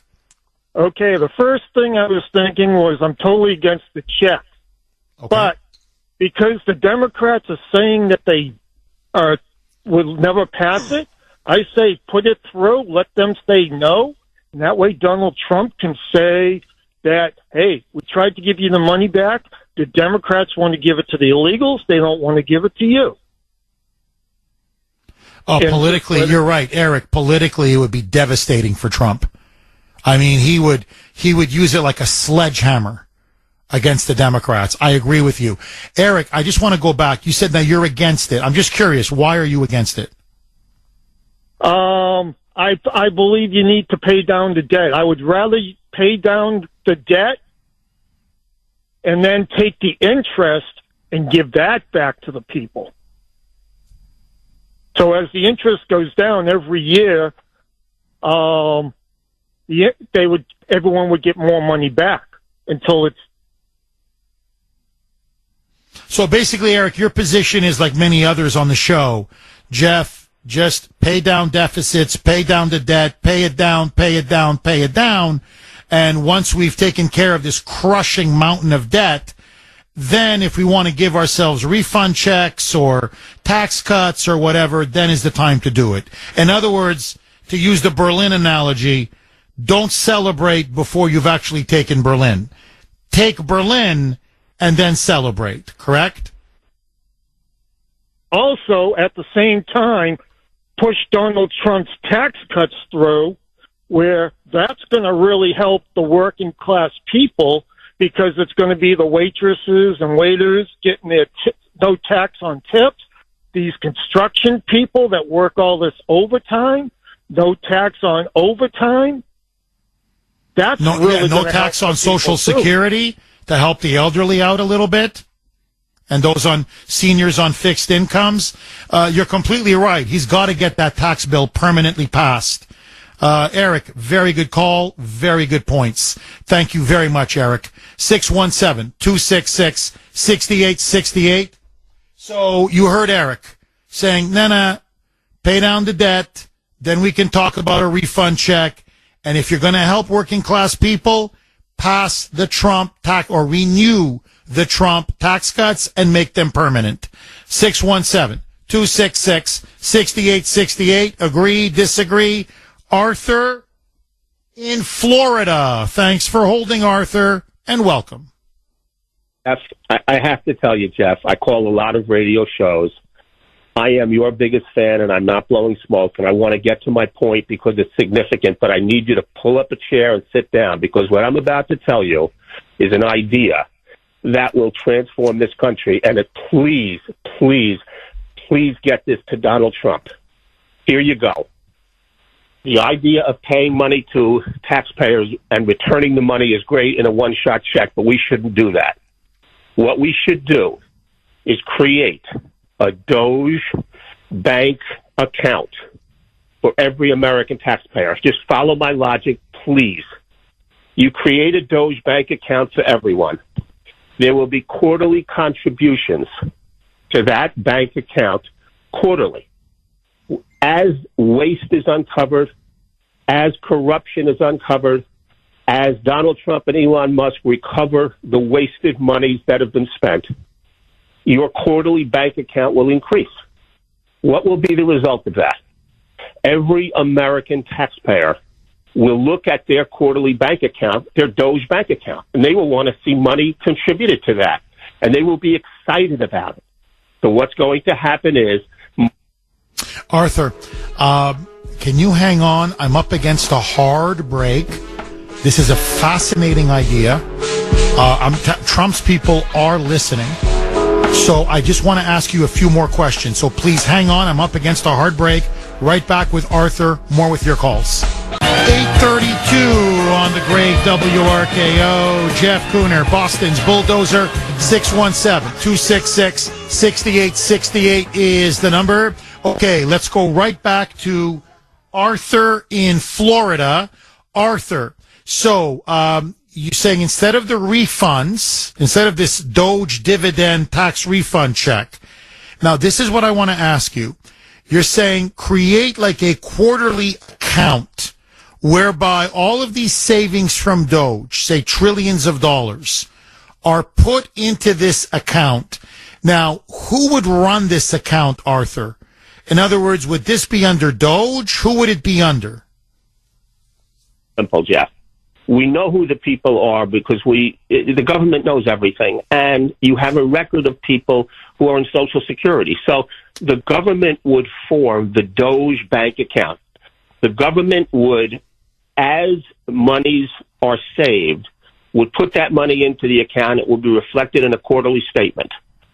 Just like your brother-in-law, I think you said that Medicare and Medicaid had tremendous waste. Yes. And billions of dollars are going to be recovered. It's going to take Elon Musk and Donald Trump not weeks, not months, but really years to extrapolate and delve into what will be saved. So it's not a one-shot deal is going to be forgotten. We can't have a one-shot deal. Okay, you want to give everybody a check? Okay, great. But you need to form a statement, a bank account, that they will look forward to seeing. And what will be the result of that? They will be encouraged to ask the government to do more and more to reduce the waste. Now, let's carry this out to a more logical conclusion.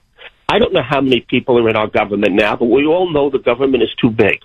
You probably have 7-8 million people in the government. I've heard numbers tossed about. You could probably get by in this country with 2 million people running the government. Just think about that for a minute. If you had 5 million people, each earning $100,000 and each collecting pensions when they retire, 5 million times 100,000, I don't know what that is. Do the arithmetic. But it's an awful lot of money every year. So what would be the result of this? A, people would be getting economic benefit, could result in $50,000 or $100,000 or maybe more. The economy would do much, much better because people would feel better. They would have money in their account. They would spend the money. The economy would do better. And the government would be much, much smaller. But more importantly, people would want the government to be efficient because their pockets, nothing speaks like money. Their pockets and their inducement to look at their quarterly statement and see it growing will push them to say to our government, you have to reduce the size of government, you have to reduce the waste in government. Perhaps we might even look into Nancy Pelosi's net worth of $200 million. and we may want to recover that. Now, maybe today you can't recover it because only 30 or 40% of the people think like that. But if you had a Doge statement where the people would see their statement and their money coming to them that they put nothing into, they put it into, but they got nothing for it, but now they're going to get it back. So that's going to cause them to ask the government to do more and more. You might see 70, 80% of the people saying, Nancy Pelosi, how'd you get the $200 million? AOC, how'd you get the $30 million? Bernie Sanders, how'd you get the X millions of dollars? We want that money back. And you might have a consensus to have that money back. And one thing for sure, going forward, they're not going to do what they did to accumulate that $200 million because they're going to have eyeballs all over them. So you need this statement. You need a quarterly statement. You need a Doge bank account. And it can't be a one-shot deal because, like you say, Americans, their memory is short. And you'll have everybody swinging over to become Republicans. You'll have everybody wanting to be more efficient. That will be the end of the Democratic Party. Arthur, I think it's a really, really fascinating, interesting idea. I love it. I'm telling you, in theory, I love it. I love it. Obviously, everything is in the details, but I love it. I think the concept is ingenious. Are you looking at something more like almost like the Alaska Wealth Fund, the oil gas wealth fund that they have, in which the people of Alaska can see in an account how much money the government is accruing from from oil and natural gas, and then a check is given out, whatever, a couple $1,000s every year to every citizen in Alaska. Is that kind of like your model, but you want to do it on a national level? And we're not talking oil and gas, obviously. We're talking Doge and the savings from the government. Is that the blueprint that you're looking at? Jeff, I give you a lot of credit for knowing that because I'm not familiar with that, but that's exactly the type of thing I'm talking about. This country would be transformed forever. And it would be an ongoing thing, and it would be like a snowball rolling down a hill because you'd have more and more and more people getting on board because they would see the benefit. We just give our money away in taxes and it disappears. Now the people almost would have an incentive to aggressively push the government to be efficient. And that's all we want. I love it. Best audience in the business. Best audience in the business. Arthur, I love it. Thank you very much for that call. To Trump and Elon, if you guys are listening, it's okay. We don't need the credit. You guys can take the credit, but give this a good hard look because I think Arthur is onto something. 617-266-6868 is the number. David in Cambridge. Thanks for holding, David, and welcome. I was familiar. Hello, good morning, Jeff. Hi, David. I did vote for Donald Trump. I'm one of the 8.5% in Cambridge that voted for him. I'm listening to Arthur, and I'm thinking, dress British, think Yiddish. He sounds like he's not from Massachusetts. So anyways, getting back to originally going to say, this man, whatever it is over in Germany, his employers, if he stays there 2 years, he doesn't have to pay federal income tax, I believe. I think that's the rule. And his employers are probably paying him something, maybe. I don't know. Anyways, I'm in favor of this $5,000 give back. They're only giving back 20% of what they save. Is that correct? That's right. Yeah, that's the other thing. I mean, I understand people want to pay off debt. I completely agree and understand that. But it's not like they're saying we're going to give, all of it back in a check. They're saying, 20% goes back to the taxpayer, and the rest, 80%, goes to the debt and to the deficit. So it's not like we're not paying down debt. We're going to be aggressively paying down debt and deficit. Musk and Trump are just saying, give a couple of crumbs off the table to the peasants. Give them a little something in their pocket. So, and David, I take it you like the idea? Forgetting that these are it's paper money. There's no such thing as inflation anymore. It's a term that basically carried over from the old days. Inflation was when there was more dollars, paper money than gold backing it. The dollar's not backed by gold anymore. Actually, Friedrich Hayek said there was nothing wrong with inflation so long as it's an open-ended inflation. It's when it's closed-ended inflation with price controls, which make inflation bad. Well, David, obviously you're an educated man. You mentioned Friedrich Hayek. Now, I don't know if you heard this. I mean, this is another bombshell. And this is what I mean. I love that Patton analogy because this is like General Patton, but in politics. So Trump and Elon have talked. And Trump has now given Elon the ultimate green light. He's going to audit the Federal Reserve. Okay, you mentioned, printing money and the printing presses and, our dollar's not backed by gold. And that's the ultimate ball game, is the Federal Reserve. That's the ultimate national credit card. That's how they can keep spending and spending and spending and spending and spending. Because remember, our government takes in more in tax revenue now than it ever has.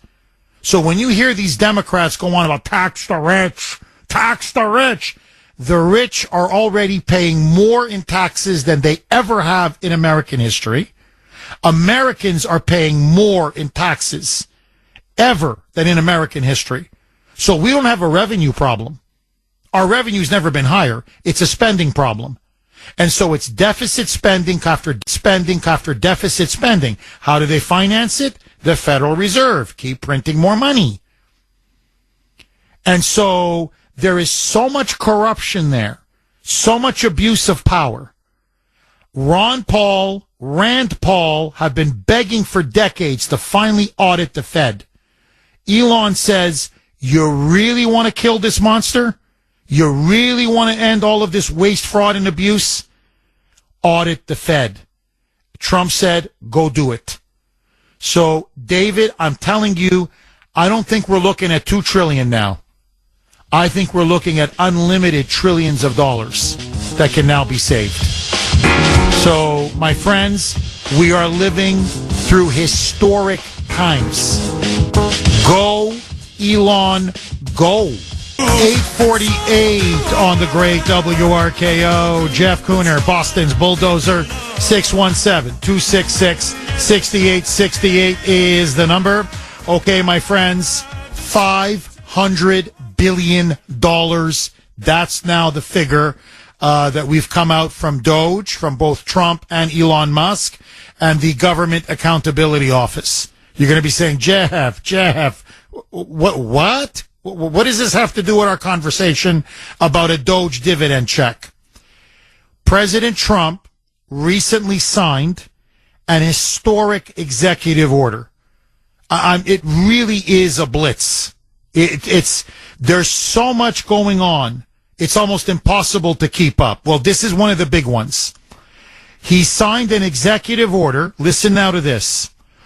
Ordering every federal department, every federal agency to go through all of their funding, all of their spending, all of their grants with a fine-tooth comb to make sure that no longer a single taxpayer cent, not a dollar, not a cent, not a nickel, is going to be used to fund healthcare, Medicaid, obviously, healthcare, education, food stamps, housing, clothing, welfare, or cash payments to illegal aliens. Total savings, $500 billion a year. We have been spending as a nation $500 billion a year of our taxpayer money. And by the way, this is all illegal. It is against the law. But it doesn't matter. In Democrat-run states, in blue cities, like here in the Commonwealth, the People's Republic of Massachusetts, or Illinois, or California, or New York, or Rhode Island, or Oregon, or take your pick, $500 billion a year $500 billion a year in free healthcare, free education, free food, food stamps, prepaid Visa cards, welfare checks, housing, shelter, you name it. We've been paying for it for illegals. Trump now says he's turning off the spigot. So we're way over $1 trillion now, way over $1 trillion in money that's being saved by Doge and by Trump together. Now, the Catholic Church is going ballistic. The blue states are going ballistic. So-called immigrant rights groups are going ballistic. No money now for refugee resettlement. The so-called illegals, the migrants who are being resettled on our dime. No more cash payments. No more money for hotels. No more money for Section 8. No more money for food stamps. If you're going to spend social welfare money, it is going to be spent on American citizens for American citizens. Now, what does this have to do with our conversation? Well, just stand back. This has been going on now for decades. Now, obviously, it really got worse under Biden. Okay, no question. No question. And by the way, just so that you know, this is how staggering the number is. The $500 billion, okay? $500 billion. That's just to take care of the illegals, the i.e. migrants, quote unquote, that Biden brought in. That's not counting all of the illegals in our country. That's just the 10, 12, 15 million, whatever the ultimate figure is, that Biden brought in, is costing us $500 billion a year. A year. You add in all of the illegals that have been allowed to come in over the last 45, 50 years, the 40 million plus that are in our country, you're looking at least $1 trillion. So you ask yourself, Jeff, how come there's no money for the roads, Jeff? Jeff, how come our airports look completely dilapidated? Jeff, how come the healthcare system is so bad? Jeff, how come the schools, the education system sucks? Jeff, how come there's no money for anything? But we're at $37 trillion in debt. It's very simple. We're spending trillions and trillions and trillions on illegals. That's where the money is going. History is going to look back and say not only was this the biggest, most wasteful fraud ever perpetrated upon the American people, but it was outright sedition and treason. We imported 40 million third worlders into our country illegally and then put them on the government dole. Our veterans are sleeping on the streets. Our elderly on Social Security can barely get a COLA, cost of living adjustment. Many of them are freezing in the wintertime. Many of them are going on 2 meals a day or 1 meal a day because they can't keep up with inflation. We have teachers who are badly underpaid. We have homeless people, poor people all across in cities. We have a drug epidemic. I'm just stating a fact. And we don't have enough money for rehab. We have infrastructure now that is crumbling and falling apart. Literally, chunks of bridges are falling on cars.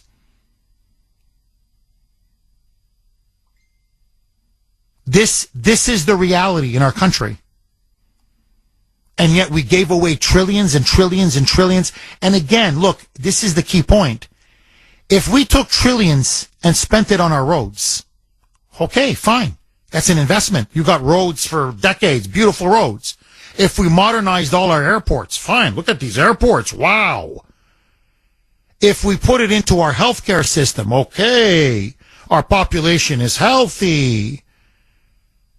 You get my point. In other words, if we spent it on America and the American people, okay, fine. Sure, we're $37 trillion in the hole.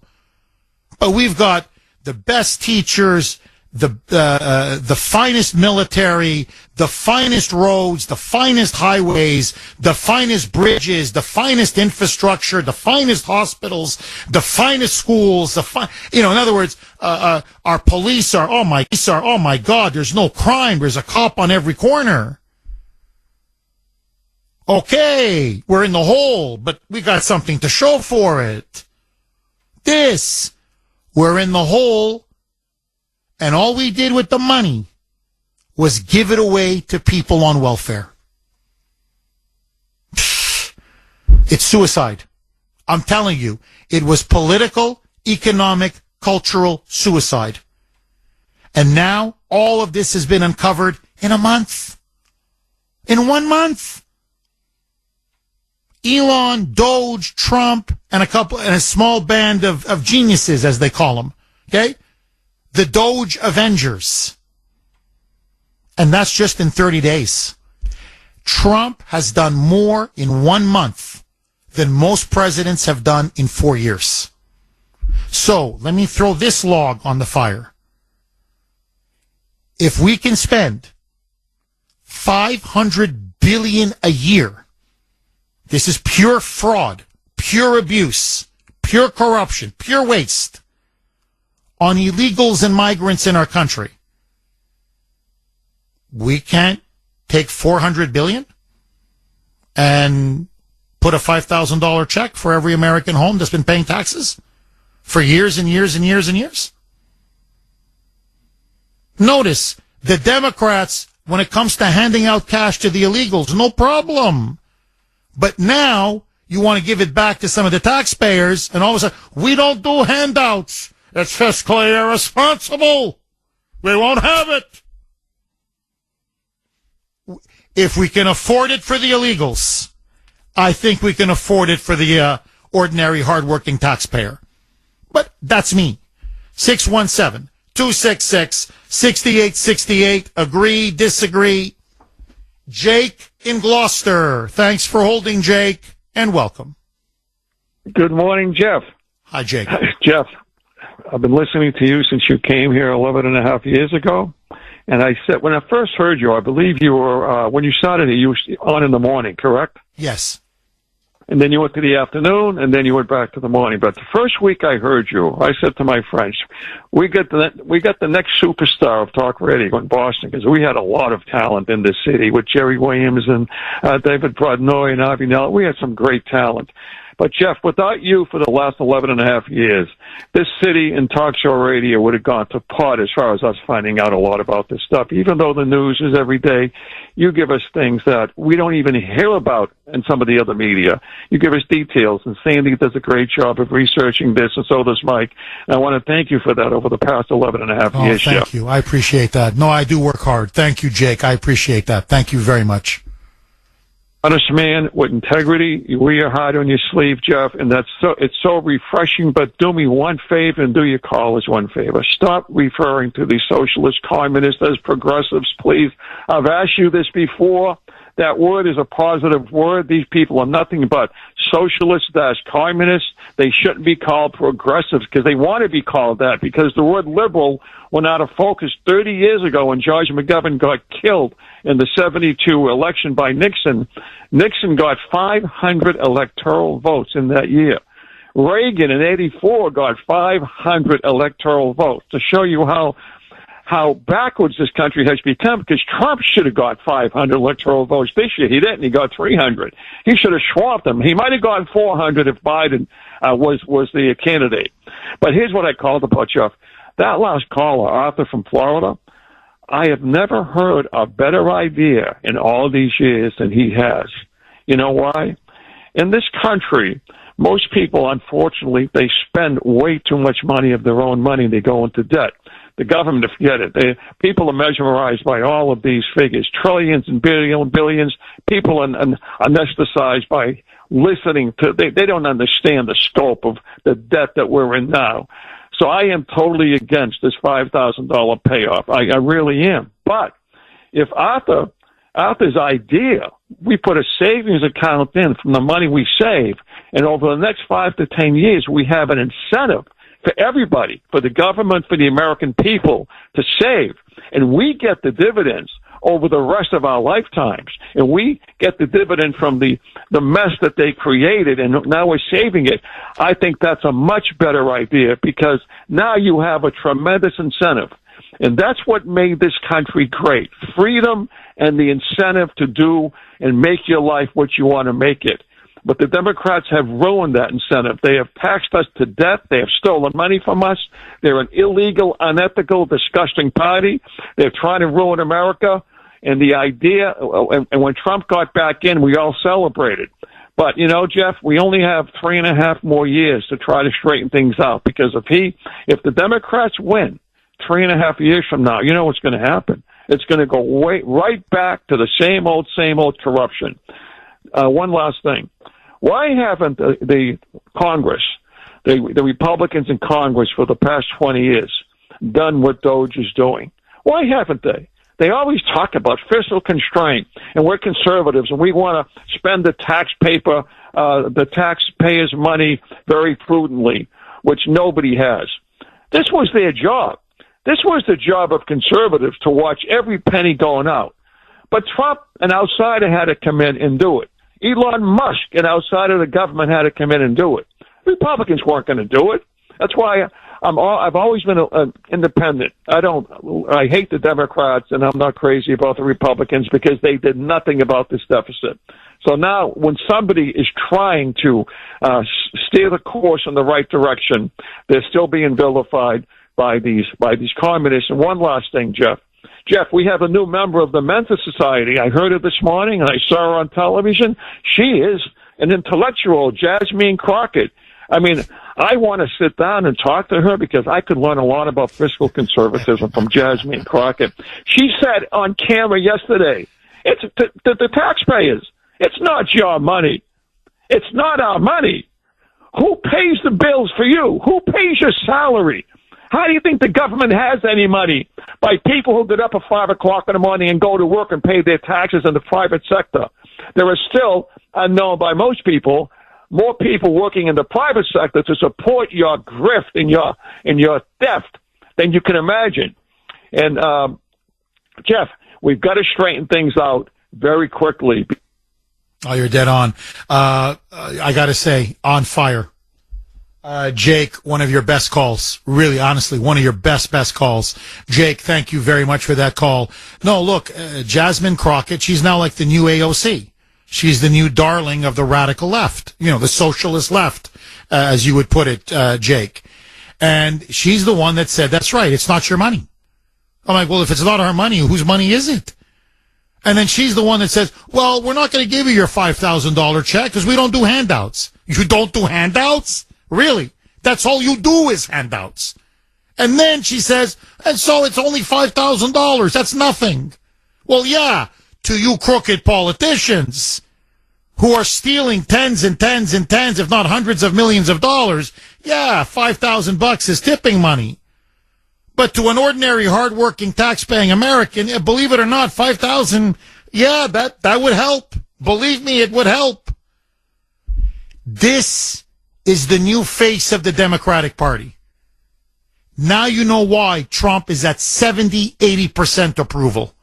So let her keep flapping her mouth. Just keep flapping. Because I'm telling you, Trump is going to win the midterms and J.D. Vance is going to be his successor. So if this is the best the Democrats can offer, I'm sleeping easy at night.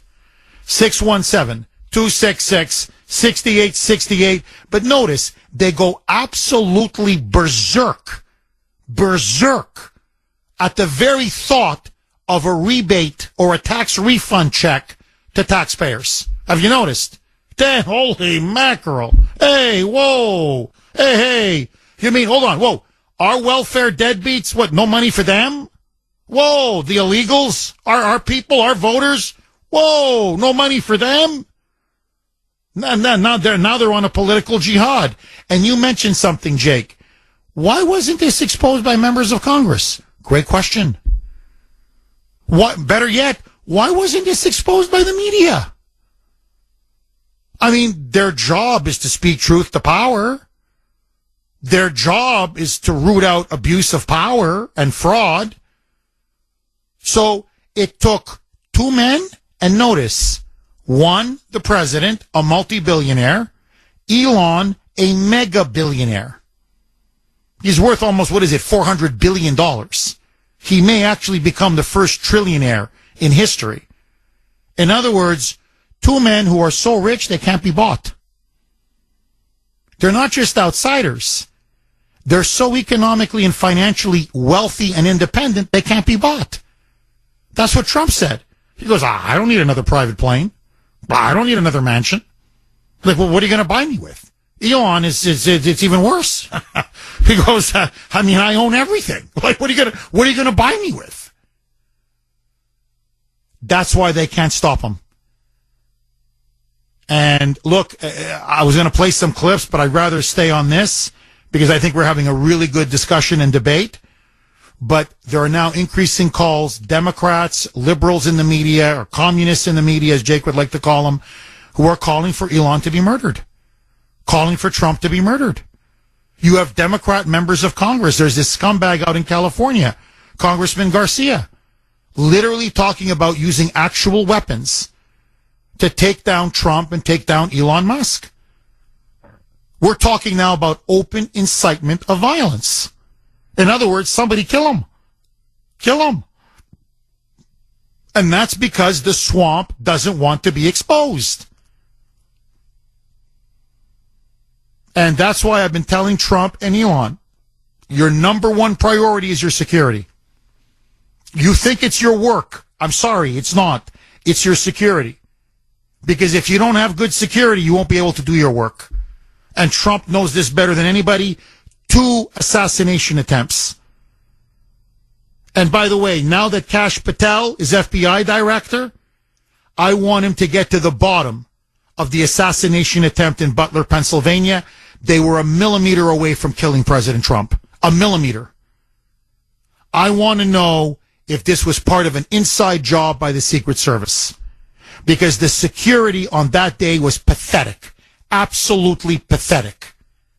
And so I hope that Kash Patel gets to the bottom of it. But that's me. 617-266-6868. Agree, disagree. $5,000 Doge dividend check. Trump says he likes the idea. Elon says he wants to push it hard. Should we get a check? Should you get a check? Or do you think all of the savings from Doge should go to pay down the debt, deficit, or for something else? I want to hear from you. 617-266-6868. Rocco on the North Shore. Thanks for holding, Rocco, and welcome. Good morning, Jeff. What a brilliant audience. I really like Arthur's idea from Florida. And also Tom this morning, the patent analogy, absolutely perfect. It won't create inflation if we drive down the price of oil. And you've got a few of your callers, they're more concerned about inflation than Jerome Powell and Alan Greenspan. It's like, oh, you want a $5,000 check? No, inflation. Oh, but the illegals are going to get over $100,000 a year. No problem there. It'll help. Even if someone blows the money, it'll help the economy. Jeff, I've got some satire right on the money today.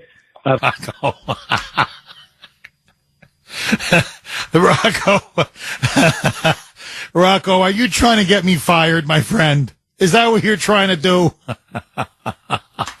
Are you trying to get the Kuhner man fired? 617-266-6868 is the number. Okay. What do you make of Rocco's larger point, which is we are giving $60, $70, $80, $100,000 a year to illegals. Yet we can't give $5,000 to taxpayers? So 5,000, too much, too inflationary. It's going to it's going to distract from or detract from paying down the debt and the deficit. But when it comes to illegals, $500 billion a year. My friends, I say cut off all the money to the illegals, cut it all off. Get to $2 trillion in savings, use most of it for the debt and deficit, but I wouldn't mind a $5,000 check. It's our money. Don't you think we should get some of it back? Your calls next. 9:18 on the great WRKO. Jeff Kuhner, Boston's Bulldozer. 617-266-6868 is the number. Okay, who do you want me to go to next, Mike? Dave in Reading. Thanks for holding, Dave, and welcome. Morning, Jeff. Thanks for taking my call. My pleasure, Dave. I would like to get the 5,000. I mean, I work. I'm a truck driver. I work, my butt off, and I mean, the last year or so has really crushed me. And I wanted to say I really like Arthur's idea, but one of my concerns is, and maybe it's conspiracy theory thing. What happens if the Democrats get back in power? You know what I mean? And I just don't. And the same thing with using all the money to pay off, towards the debt, the national debt. It's the same thing that if the Democrats get back in power, what are they going to do? I mean, are they going to take it away? Are they going to stop everything? And then we get nothing, and it all goes back to the same way, anyways. You know what I mean? That's an excellent point. No, I didn't think of that. No, I got to tell you, Dave, that's an excellent point. We're assuming, we create this Doge account, which I think is a great idea. Don't get me wrong. And we're going to, every taxpayer will have, or citizen will have an incentive. The more they save, the more eventually will go back into our pockets. So you're like, whoa, this is great. Okay. But what happens? We're saving trillions of dollars, and that's in the account. And then the Democrats win the election. What the hell? So they're going to raid, they're going to plunder, they're going to pillage those trillions of dollars. And then we're right back where we started, if not worse. So, or we start paying down the national debt, which I think is a great thing.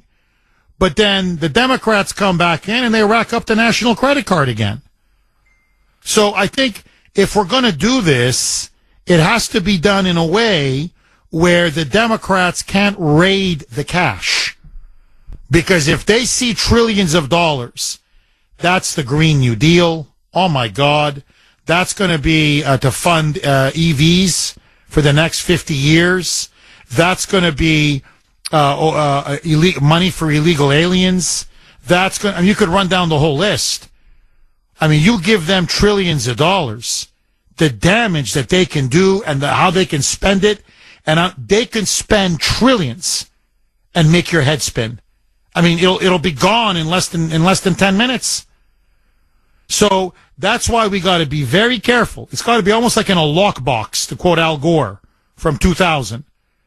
If it's in that Doge account, you can't touch it. Period. The only people that can get the money are the taxpayers. Dave, final word to you. Well, yeah, that's what I was saying. It's just that if it's not done right, I mean, the damage that they've done with the money they've already, pilfered. Imagine if they had all that money. That's my fear, is that it'll make things much worse, So I'd rather see us get a little bit of our money back and pay the debt down as much as possible. But if they get back in, I mean, God knows what they'll do. Well, that's like trusting, really, that's like trusting Dracula with a blood bank. You know what I mean? Like, if they get back in with those trillions of dollars, that's like Dracula, my friend, with all that blood. So it's gone. Oh, is it gone? Dave, thank you very much for that call. 617-266-6868. Paul in Ludlow. Thanks for holding, Paul, and welcome. Hey, Jeff, how you doing? Good. How are you, Paul? Not too bad. I agree with everything you're saying. Give the money back to the people, because this account, this statement that you're getting every month, isn't that called Social Security or a bank account where you get the statement? Let the people do what they want with the money. Oh, I'm with you. Paul, I'm with you. I'm sorry. I don't mean to cut you off. I promise I'll give you all the time in the world. No, this is the part where I find a little bit strange. Like, I get it. Some people say, Jeff, no money, just pay down the debt, pay down the deficit. Okay, I get that. Very respectable position, and it's been well argued. But what I don't get is, well, if you're going to give people $5,000, they shouldn't spend it on vacations. They shouldn't spend it on cigarettes. They shouldn't spend it on booze. They shouldn't spend it on whatever, junk food. I'm like, but it's your money. It's not like, I get it for welfare. Look, it's someone else's money. So you're living on someone else's money. So yes, there should be restrictions. We're paying you to help you get back on your feet. We're not paying you to play the lottery, or go to the bar and get hammered every night. So I get that. But it's your money. Like, Paul, you've been paying taxes for God knows how many decades. Same thing with me. Like, it's our money. And now we find out they've been stealing it and misappropriating it and wasting it. And we're like, well, can we get a little bit back? Elon and Trump are like, maybe they should get a little bit of it back. I mean, since they were the ones that, see, we're the victims. They stole from us. The government is not some, entity in the sky. It's you, it's me. We pay for it. So they steal our money. And we're starting to find out it's trillions of dollars that they're finding out has been stolen. And Elon looks at Trump, and Trump looks to Elon. He says, how about, the actual workers, the taxpayers? Maybe they should get a little bit back. And suddenly they want all kinds of rules and regulations and strings attached.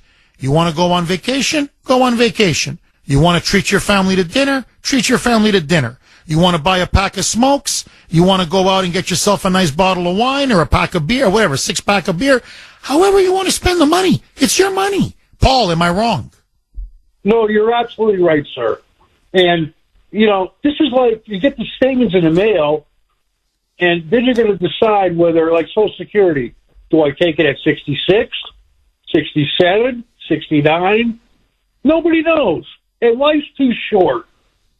Go home, tell your wife, hey, we're not going to Cape Cod this year for vacation. We're going to Disney. Live it now. I love it. Your kids are only young once. Paul, I agree. I completely agree. Again, it's our money. They're not giving us someone else's money. They're giving us our money. 617-266-6868. Okay, Mike, how much time left? Okay, let me quick setup, and then I want to go reset. I want to go right back to the phone lines. Couple lines are open if you want to jump on. This idea now is picking up a lot of steam. Trump seems to be liking it more and more. I'm starting to hear more stuff now. Elon was the one that first, frankly, floated it. Trump took it. He's starting to run with it. So they're now saying they're going to get about $2 trillion in savings from Doge. I think it's going to be even more, to be honest, but let that go. They want to use most of the money to pay down debt and deficit, about 80%. Elon, however, first said, you know what? Let's take 20% of the $2 trillion, which is about $400 billion, and let's give it back to the taxpayers. Those who pay federal income taxes. About 79 million households pay federal income tax. That would be about $5,000 per home. It's called the Doge dividend refund check. Good idea, bad idea. Would you want to get a $5,000 check? I want a $5,000 check. I could use a $5,000 check. But that's me. I want to hear from you.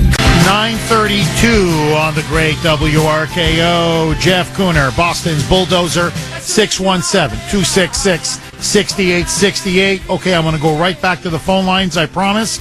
But first, joining us now, as she always does at this time, and yes, that is her incredible name. She is the co-founder, president, CEO of Kelly Financial Services, Kelly. Kelly, how are you? Good morning, Jeff. I am good. Tax season is upon us, and it's not just about filing. It's about developing a tax-efficient strategy. Have you thought about withdrawals from your 401k or IRA, and how will they impact your taxes? What about deductions, Social Security taxes, or RMDs? A smart plan made today could mean more savings tomorrow. The advisors at Kelly Financial know the ins and outs of smart retirement tax strategies and can help you every step of the way. We also have a free investor guide called Tax Explorer, which contains 10 tax strategies that might enable you to keep more of your money in your pocket. Take the guesswork out of tax planning. For the guide or for a free consultation with a Kelly advisor, give us a call or email kelly@kellyfinancial.org. Jeff, I will continue this conversation with our Kelly advisors tomorrow morning at 9 a.m. on Safe Money Strategies Radio. Do tune in or go to our website for our radio rewind. Jeff, have a wonderful weekend. My best to Grace and the kiddos. Thank you, Kelly. Have a wonderful weekend, and my best to everyone in your family and, of course, at Kelly Financial. For a free retirement consultation with a Kelly Financial advisor, call now 888-800-1881, 888-800-1881, or if you like, you can email Kelly herself personally at Kelly at kellyfinancial.org. That's Kelly, Kelly, at kellyfinancial.org. Mike loves the idea of a Doge dividend check. Mike says, count me all in. Poor guy. I mean, he breaks his back. Seriously.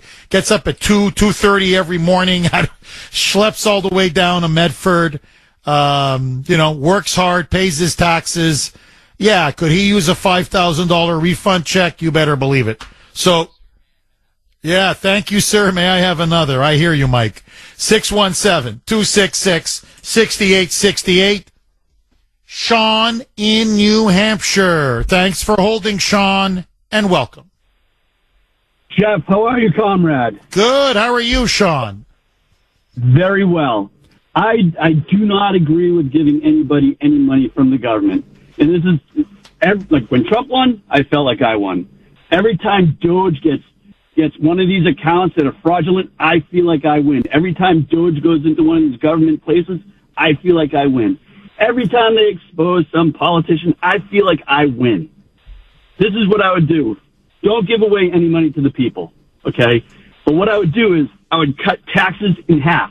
Everything from income tax to, like, death tax to sales tax, I would cut them all in half.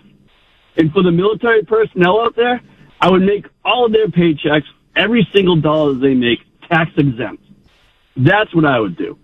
I feel like I'm winning every day here. Every time Doge, Elon, and all his wizards are finding something out that's dirty in our government, I feel like I'm winning. I feel great. And I love this country. I love being here. I love being an American. And I love it when politicians get the screws turned on them. And, Jeff, in a non-sexual way, I love you. I love WRKO. This is the best. No, I agree. I think Doge is incredible. I think what the last 30 days has, in a way, it's depressing when you see how much they've stolen and how much they've abused and siphoned off and wasted. But on the other hand, boy, oh boy, I've never seen the swamp, the establishment rocked. And they have been rocked for the last couple of weeks. So I hear you. All right, Sean, it's very respectable point of view. Sean says, forget a one-time refund check. If you're going to save real money, then cut taxes.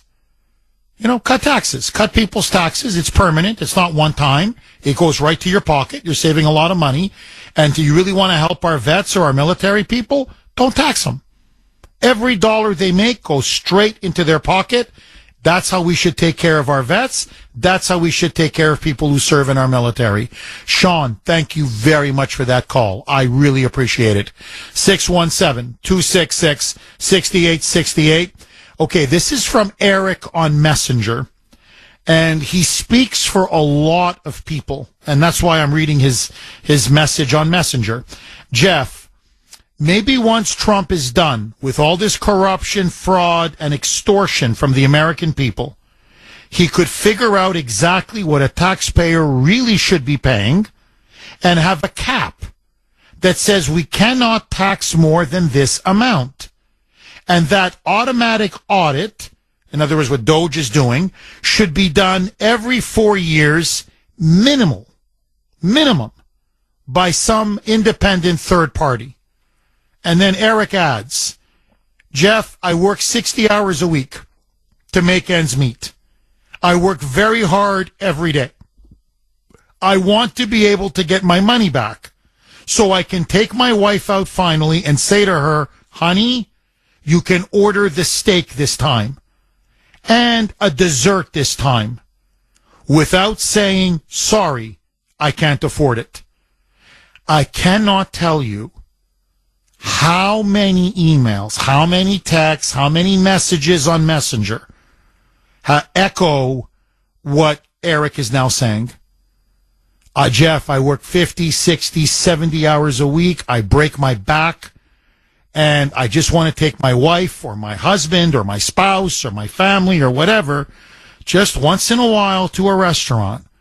And for once say, no, instead of saying you can't have that. No dessert. No steak. No fish or no lobster, whatever. No seafood, whatever. It's too expensive. Order the pizza. I'd like for them to order what they want. I mean, that's the reality for many working Americans today. 617-266-6868. Diane in Lynn. Thanks for holding, Diane, and welcome.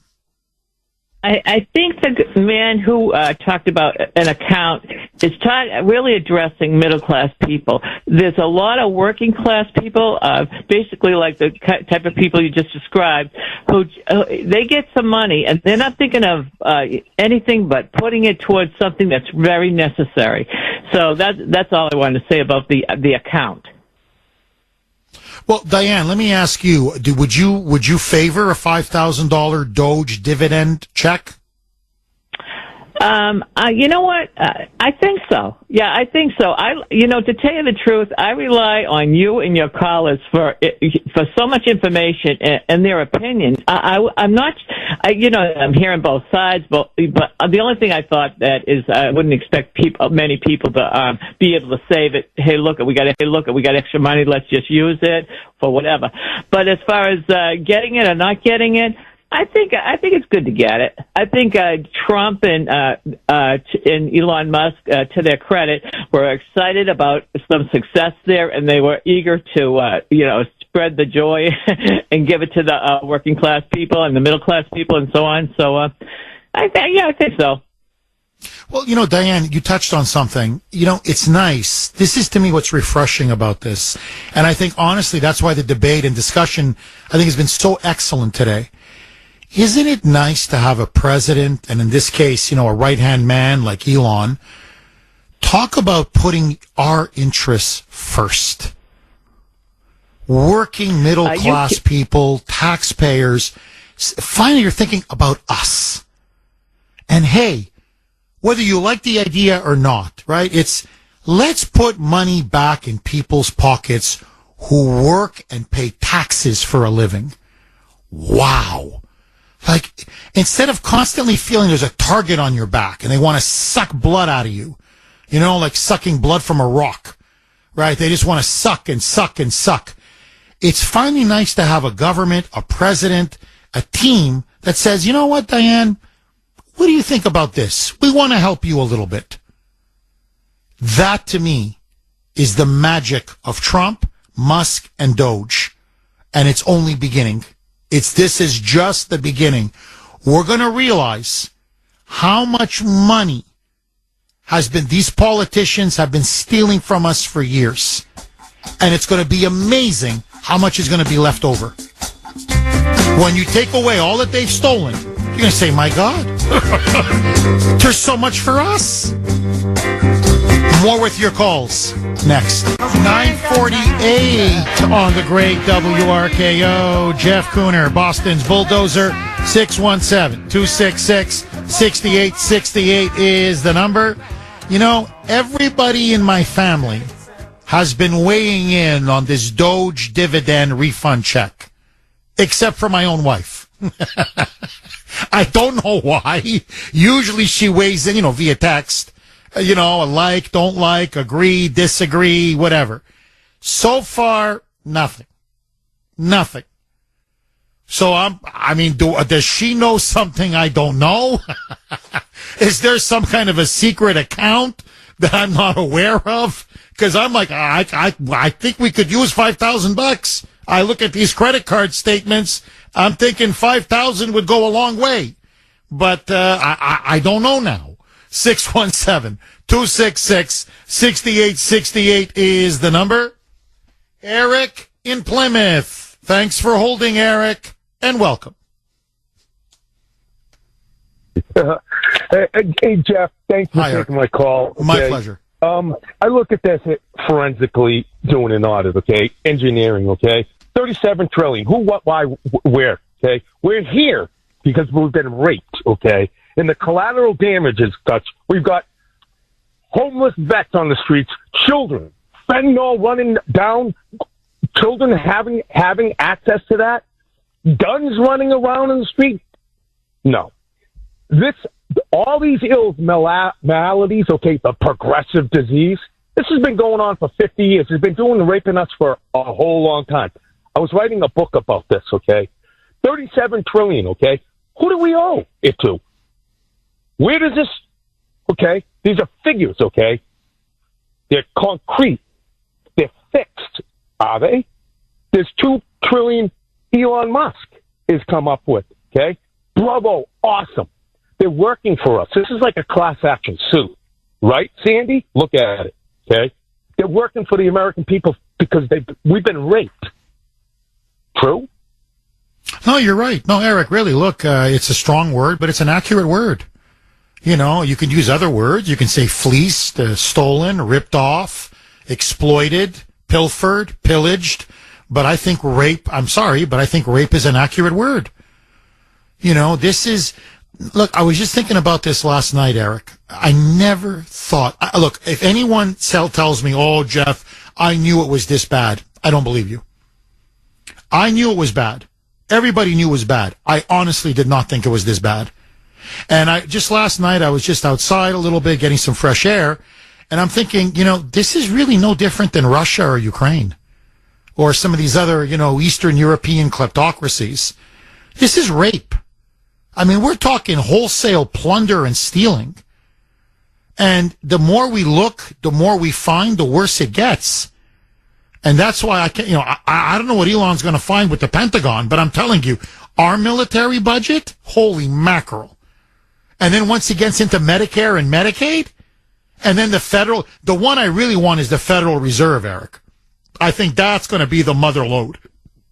So we're talking now about an obscene amount of thievery. And it's our money. And in a way, you're right. Who do we owe this money to? Essentially ourselves, right? It's the government constantly borrowing and borrowing and borrowing and borrowing. Now, the danger, and this is why Elon and Trump, look, the disagreement is really over 20%. The fundamentals everybody agrees on. The reason why Trump and Musk say we got to pay down the debt aggressively is because now the interest on the debt is more than our defense budget. Our military budget is about $925 billion. Like, don't quote me. It's either 925, 935, 940. It's the most expensive item in the budget. We spend more on defense than any other program or any other department. So the thing that we spend the most money on is our military. Okay, almost $1 trillion. Okay, almost. We're getting there. Almost $1 trillion. We spend now more on the interest on the debt. So we're not even paying down a penny in debt. So think about $1 trillion every year just going to the interest to finance the interest on the debt. The bankers are making out like bandits. The Chinese are making out like bandits. All these people that have been lending us money, they're making out like, this is highway robbery. So this is what Trump is saying. He goes, look, we got a ticking time bomb. It's the debt. And if we don't get this thing under control, we won't have money for the military. We won't have money for Social Security. We won't have money for Medicare and Medicaid and welfare and food stamps and roads and bridges and basic programs. So either we get this thing under control now, and that's why he's so aggressive on the illegal immigration front. Because he says, if you're blowing $500 billion a year on welfare to illegals, that's going to bankrupt us. So it's not just a national security issue. It's an economic security issue. So you're completely right. These politicians have raped us. And I'm sorry, they got to go to jail. And that's why I was pumping my fist last night. 1-877 cash now. Except it's Kash, Kash Patel. Because Kash Patel, the moment he got confirmed, he said, we're coming for you. We're going to hunt you down. Adam Schiff is losing his mind because Kash Patel said Adam Schiff is the #1 criminal in Congress. Democrat politicians, rhino politicians now realize they're in big trouble. So keep going. Don't stop. But we've got to start putting politicians in jail. And Elon and Trump have to keep exposing what Doge is exposing. And trust me, my friends, we haven't even begun to uncover the corruption. You think it's horrible. They're just getting warmed up. Eric, thank you for that call. Let me see if I can squeeze one more in. Ann in Northbridge. Can you do it in 30 seconds? Go. I can do it in 30 seconds, Jeff. Thanks for taking the call. I want to know, I'm in betwixt and between about giving $5,000 or paying the debt. I'm so for paying the debt because it's so outrageous. But the thing I'm asking is it $5,000 for a family? Because every single person puts taxes in, and a lot of us it's a household. And I'm sorry, I don't mean to be curt, but because we're really up against it. It's for a household. It's not per individual. So the plan is $400 billion. There's 20% they save from $2 trillion, $400 billion, and then give a $5,000 check to every household that pays federal income tax. Grace and I both pay federal income tax, so that's 2 people, or if it's 1 person, but it's per household. Bye-bye.